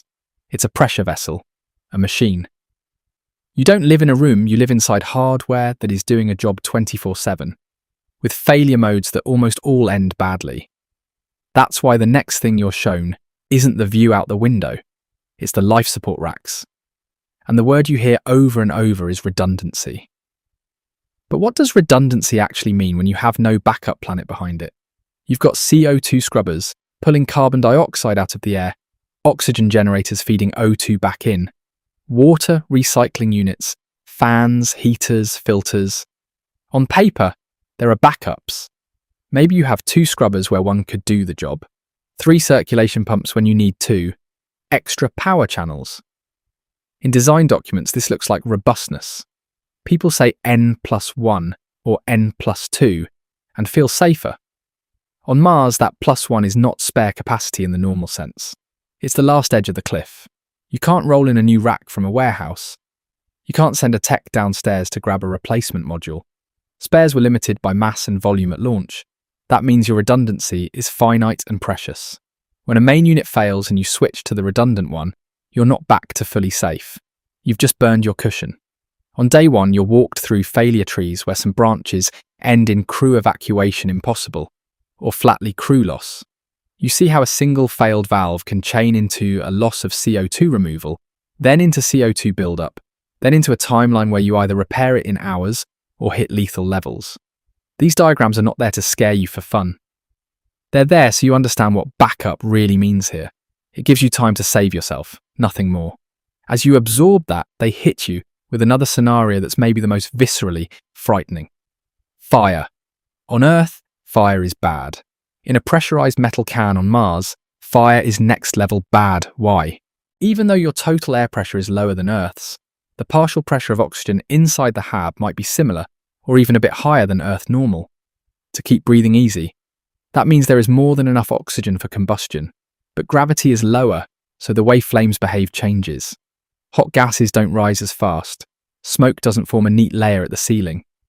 Instead, fire can make weird, slow, rounded flames, and smoke can hang in pockets or spread in unexpected directions. There is nowhere to run that isn't still inside the same sealed volume, unless you want to step into a suit and go outside into -60 degrees and near vacuum in the middle of a crisis. So your very first safety briefings on day 1 hammer 1 point hard. Ignition sources are controlled, cables are managed, loads are monitored, flammable materials are minimized and stored carefully. You rehearse what to do if a wire smokes, if a panel sparks, if a smell of burning plastic appears. You practice with extinguishers, and you learn which ones to use in which compartment. At the same time, a quieter but more constant threat gets your attention: leaks. On Earth, a small draft is annoying. Here, a tiny leak is a slow bleed of your most important consumable: pressure. How do you live with the idea that your entire atmosphere is always one pinhole away from a deadline? On day 1, you might run deliberate leak tests. The crew slightly overpressurizes the hab, then watches sensors to see how fast the pressure drifts down. Ultrasonic detectors listen near joints and windows for the high-pitched hiss of gas escaping. You go around with soapy water on some external fittings, checking for bubbles. If you see an unexplained drop, even a small fraction of a kilopascal over an hour, it becomes a problem to solve, not a background number. Do the math and you realize that even a tiny hole, millimeters across, can vent hundreds of liters of air per day in this environment. You have limited gas reserves. You don't get to say, that's fine, it's slow. You either find it and fix it, or you accept that your stored air is being quietly pumped out into Mars. Very fast leaks are emergencies. Slow leaks are time bombs. So your mental model of air changes. It stops being just the stuff you breathe and becomes another tracked consumable. Like power or fuel, one that is always under pressure trying to escape through every microscopic flaw. When you wake up and glance at the main status board, you don't just look at temperature and CO2 levels. You look at pressure trend lines. Flat is good, sloping is bad. Through all of this, the habitat's automation is doing a lot. Sensors measure pressure, temperature, CO2, oxygen, humidity, dangerous gases, smoke. Software logs and alerts. But there is a crucial piece of the system that no sensor can replace: you. How do you become part of the control loop without turning your entire life into one long anxiety patrol? On day one that you start to learn that your own senses are treated as official instruments. Checklists don't just say verify gauge reading. They say things like check for unusual odours, note any change in fan noise, feel for drafts near this seam. You're told to report a faint smell of ozone, a sudden cooler patch on a wall, a tiny rattle that wasn't there yesterday. You become the pattern matcher that notices when the cabin air feels drier than normal, when a section of floor is warmer because a pump is running hotter than it should, when a fan has a slightly different pitch that might mean a bearing is going. The computers can only flag parameters they are built to monitor. You can catch the weird, the not yet classified, the subtle. That's the real meaning behind you must deserve to live in this machine. The hardware is advanced, but it is not magic. It needs humans who are disciplined, alert, and honest about what they see and feel. If you start ignoring little anomalies, if you stop running drills because you're tired, if you treat warnings as background noise, the machine will fail you exactly when you've taught it you're not paying attention. So by the end of your first day, the habitat no longer feels like a simple shelter. It feels like a living system of pumps, tanks, valves, and shells that tolerates you as long as you do your half of the job. You're constantly aware that one wall away is a world that will kill you in less than a minute, and that this metal bubble is the only thing holding that out. And that awareness doesn't just sit in your engineering brain, it digs into your psychology. Because once you really understand that there is outside you can safely run to, your idea of home safety and even going for a walk is permanently rewired. So the next question is not about hardware at all, it's about your own mind. What happens to you emotionally and mentally when you realise there is no way back today, and maybe no way back for months if ever? You step outside and look around, and something about the view feels wrong. So how does the shape of the horizon start messing with your sense of safety on day one? Mars is smaller than Earth, about half the diameter, with lower gravity and a thinner atmosphere. That geometry changes what you see in a way your brain is not used to. On Earth, the horizon feels far away. The sky feels tall. On Mars, the horizon is noticeably closer because the planet curves away sooner. The atmosphere is shallower. The sky can look like a low dome rather than a huge vault. You stand there in your suit, look out, and the ground just seems to drop out of sight a bit earlier than your instincts expect. It's subtle, but your brain picks it up. The landscape is also mostly empty. No trees to gauge distance. No buildings, no cars. Just rocks, dust, maybe distant hills. Your depth perception has fewer cues. A ridge that looks over there might be closer than you think, or much farther. Even if you closed your eyes, the knowledge sitting in your head that this world is smaller, thinner, and emptier leaks into how big you feel the place is. It doesn't feel like a vast living Earth. It feels like a small exposed outpost on a cold ball of rock. Then the soundscape hits you, or rather it doesn't. How does silence this deep start to feel like its own kind of pressure? Inside the habitat, every sound you hear comes from something human-made. Fans, pumps, laptops, voices, a few clanks and beeps. Outside, in your suit, you mostly hear your own breathing, your suit systems, and maybe faint vibrations carried through your boots or the hull if the wind hits something. There are no birds, no insects, no leaves, no distant traffic, no random city hum. On Earth, even in quiet places, there's usually a background of life and weather, layers of subtle sound. Here, your brain keeps waiting for it, and it never comes. The only natural noise is wind and shifting dust, and most of that doesn't reach you directly. It comes as vibrations through your suit or the structure. That kind of isolation goes beyond what people feel at the poles or in submarines. Antarctic crews might be a few hours of flight from rescue. Submariners are days from the surface. You are months from anyone who isn't already in the room. On day one, that realization hovers in the back of your mind while you work. Every sound you hear is also a reminder that everything alive and human in this world is packed into a tiny volume around you. While this is playing in your senses, your thinking brain is doing something else in parallel. It's constantly tracking risks, numbers, and limits. How long can you do that before it starts stealing performance at the worst possible time? You're watching suit pressure, oxygen reserves, CO2 buildup, battery levels, coolant status. You're tracking radiation conditions, time left on the EVA, distance back to the airlock. You're keeping an internal log of your own aches, your breathing, any dizziness, any weird vision. At the same time, you're listening to comms, following procedures, and doing actual mission tasks, sampling, instrument checks, construction, repairs. Layered on top of all that is a simple, brutal fact you're still internalizing. There is no bailout. If you screw up badly, or if two systems fail at once in the wrong way, there is no helicopter, no emergency evac, no outside team. That knowledge doesn't scream at you. It just sits there as a constant background task, a quiet risk accounting process running under everything you do. All these mental threads eat into working memory. The more you juggle, the easier it is to drop something. A step in a checklist, a reading on a dial, a small rip starting in a glove. Mistakes become more likely right when the environment punishes mistakes the hardest. You end up having to deliberately slow yourself down in some situations, talk through steps out loud, just to keep your attention from fragmenting. And while your brain is busy with risk and procedure, another, more emotional shift starts happening. What does home even mean now that the open world outside wants you dead? Back on Earth, home usually means a whole environment, not just a building. It's your city or town, the sky above it, the weather, the parks, the streets, the ability to just step outside and walk without thinking about pressure and oxygen. On Mars, that concept compresses brutally fast. In one sol, home shrinks to a handful of connected modules, some airlocks, and maybe a rover or two. That's it. Your emotional anchor has to move from a planet-scale outdoor world to a steel and composite shell. You start feeling attached to layouts of corridors, the sound of a specific pump, the look of the main control panel. At the same time, part of you never forgets that all of this is conditional.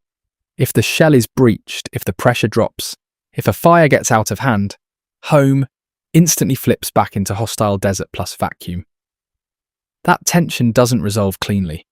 You might feel safe and relaxed in the Hab one moment, joking with the crew, and then catch a glimpse of the airlock, remember the numbers outside, and feel a tightness in your chest the next.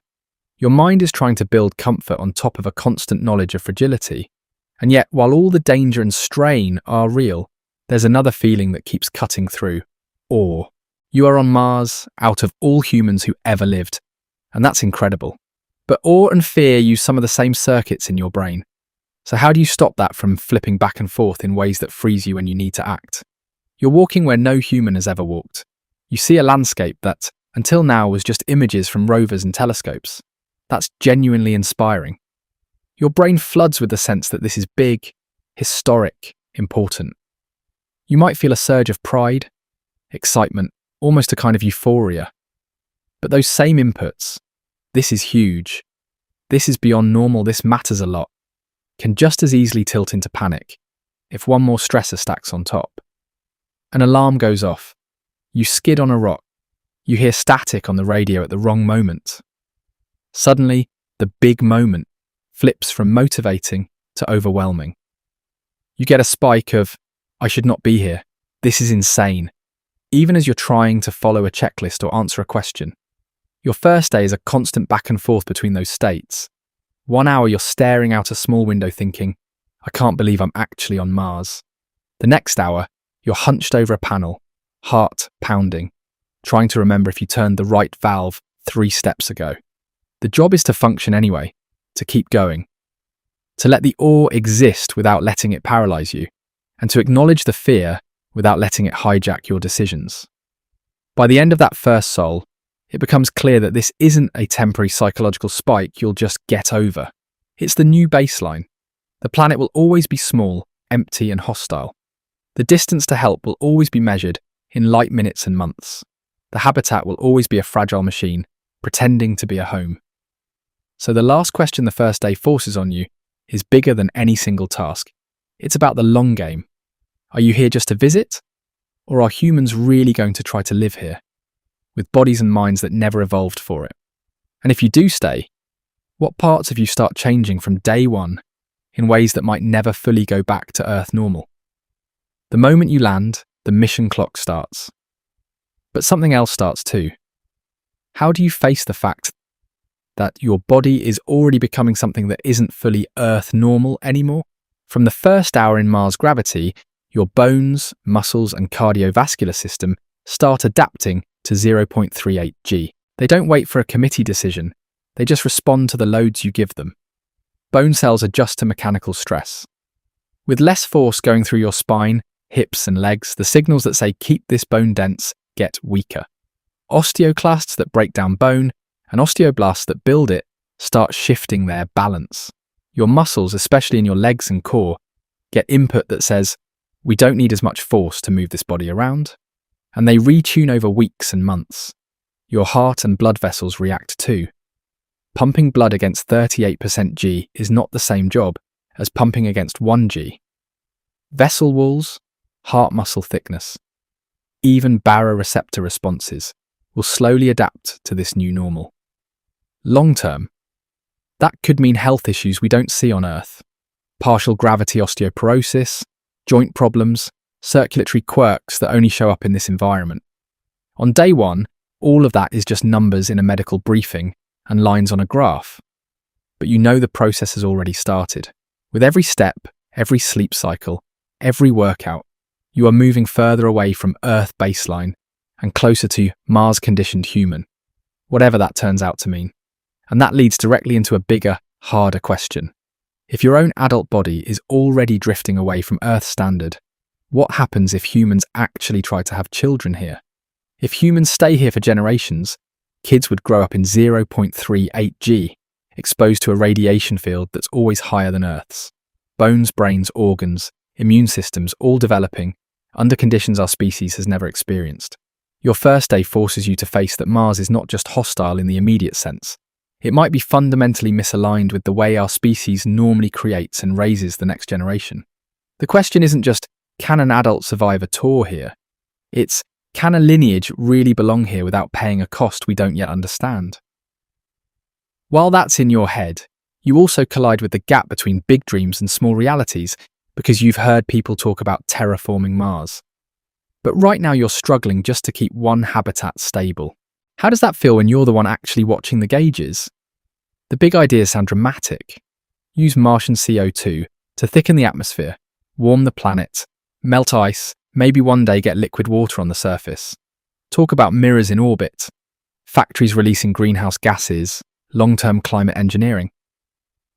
But on day one, none of that helps you.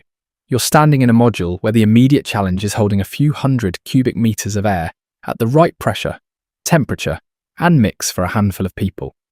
You realize how huge the gap is between change a whole planet and keep this single room habitable. The planet's CO2 is out there in thin, cold, low-pressure form, and you're burning power to move tiny volumes of gas around inside filters and tanks. If you struggle to keep mold out of a hydroponics rack and condensation off a window, the idea of managing oceans and weather systems here goes from inspiring to almost absurd. Terraforming shifts in your mind from near-future engineering to maybe centuries-scale project, if ever. Right now, life support is not about reshaping Mars. It's about out-engineering entropy in a few metal cans. And that brings you to another key point. The first day makes brutally clear. There is no such thing as living on Mars without machines. None. So what does that do to ideas like independence and self-reliance? On Earth, you can lose power and still live for a while. Camp with no electricity. Hike with just clothes and a bottle of water. You might be uncomfortable. But the air and temperature outside won't kill you in 60 seconds. On Mars, that's gone. Technology is no longer a convenience layer on top of a friendly environment. It is the only reason you're alive at all. Oxygen, machine-made or machine-delivered. Pressure, held up by shells, compressors and valves. Heat, electric systems or reactors. Water, pumps, filters, heaters. There is no version of throw on a jacket and go outside. Here, if the machines stop, there is no fallback mode where you tough it out. The failure path is short and sharp. That reality quietly kills certain romantic stories people like to tell. The rugged individualist, the lone homesteader, the person who can live off the land by sheer will. On Mars, off the land still means inside life support hardware that was designed, built and launched by thousands of people across industries and nations. Your bravery and skill matter, but they sit on top of a global engineering stack. The first day strips away any illusion that you're separate from that. So where does that leave the idea that the first day on Mars is the hardest? In some ways it is, and in some ways it never ends. How do you square that? On day one, everything is at its worst. Your body is the least adapted it will ever be to Mars gravity. Your circadian rhythm is completely misaligned. Your procedures have been practiced in simulators, but not yet hammered against reality here. Your gear is brand new in this environment, which also means it's the least tested under actual dust, cold, and daily cycles. Every system is going through its first full-up run under real load. That's why the first day feels so sharp. You're hit with new sensations, new hazards, and new information constantly. You don't yet have mental shortcuts, muscle memory, or "we've seen this failure before" stories to draw on. You're burning attention at maximum just to stay on top of basics. But look at it another way. Mars itself doesn't change. It doesn't get nicer in week 2. The air doesn't slowly get thicker because you've been here longer. The dust does not decide to be less abrasive out of respect. The radiation field doesn't soften because you've earned it. The environment is flat, cold, and indifferent. What does change is you and your systems. Over time, you and your crew build better mental models. You learn which alarms are early warnings and which are noise. You refine checklists. You discover where the real weak points in the hab are and shore them up. You get stronger in Mars gravity. Your sleep schedule stabilizes a bit. Your gut adapts to the diet. The machines get debugged through small failures that you survive and fix. So in one sense, yes, the first day is the hardest because you're hitting Mars with no practical experience. In another sense, every day is a version of that first day because the planet never stops being fundamentally hostile. Survival here isn't one big, heroic moment you check off. It's a continuous negotiation, hour after hour, between your biology, your machines, and a world that doesn't care whether you make it or not. That's the real lesson your first soul teaches you. Going to Mars is impressive, but staying on Mars day after day, system after system, is where the real challenge begins. This video is for educational or entertainment purposes only, and information provided in the video may be incorrect. If you enjoyed the video, consider subscribing to the channel and like the video.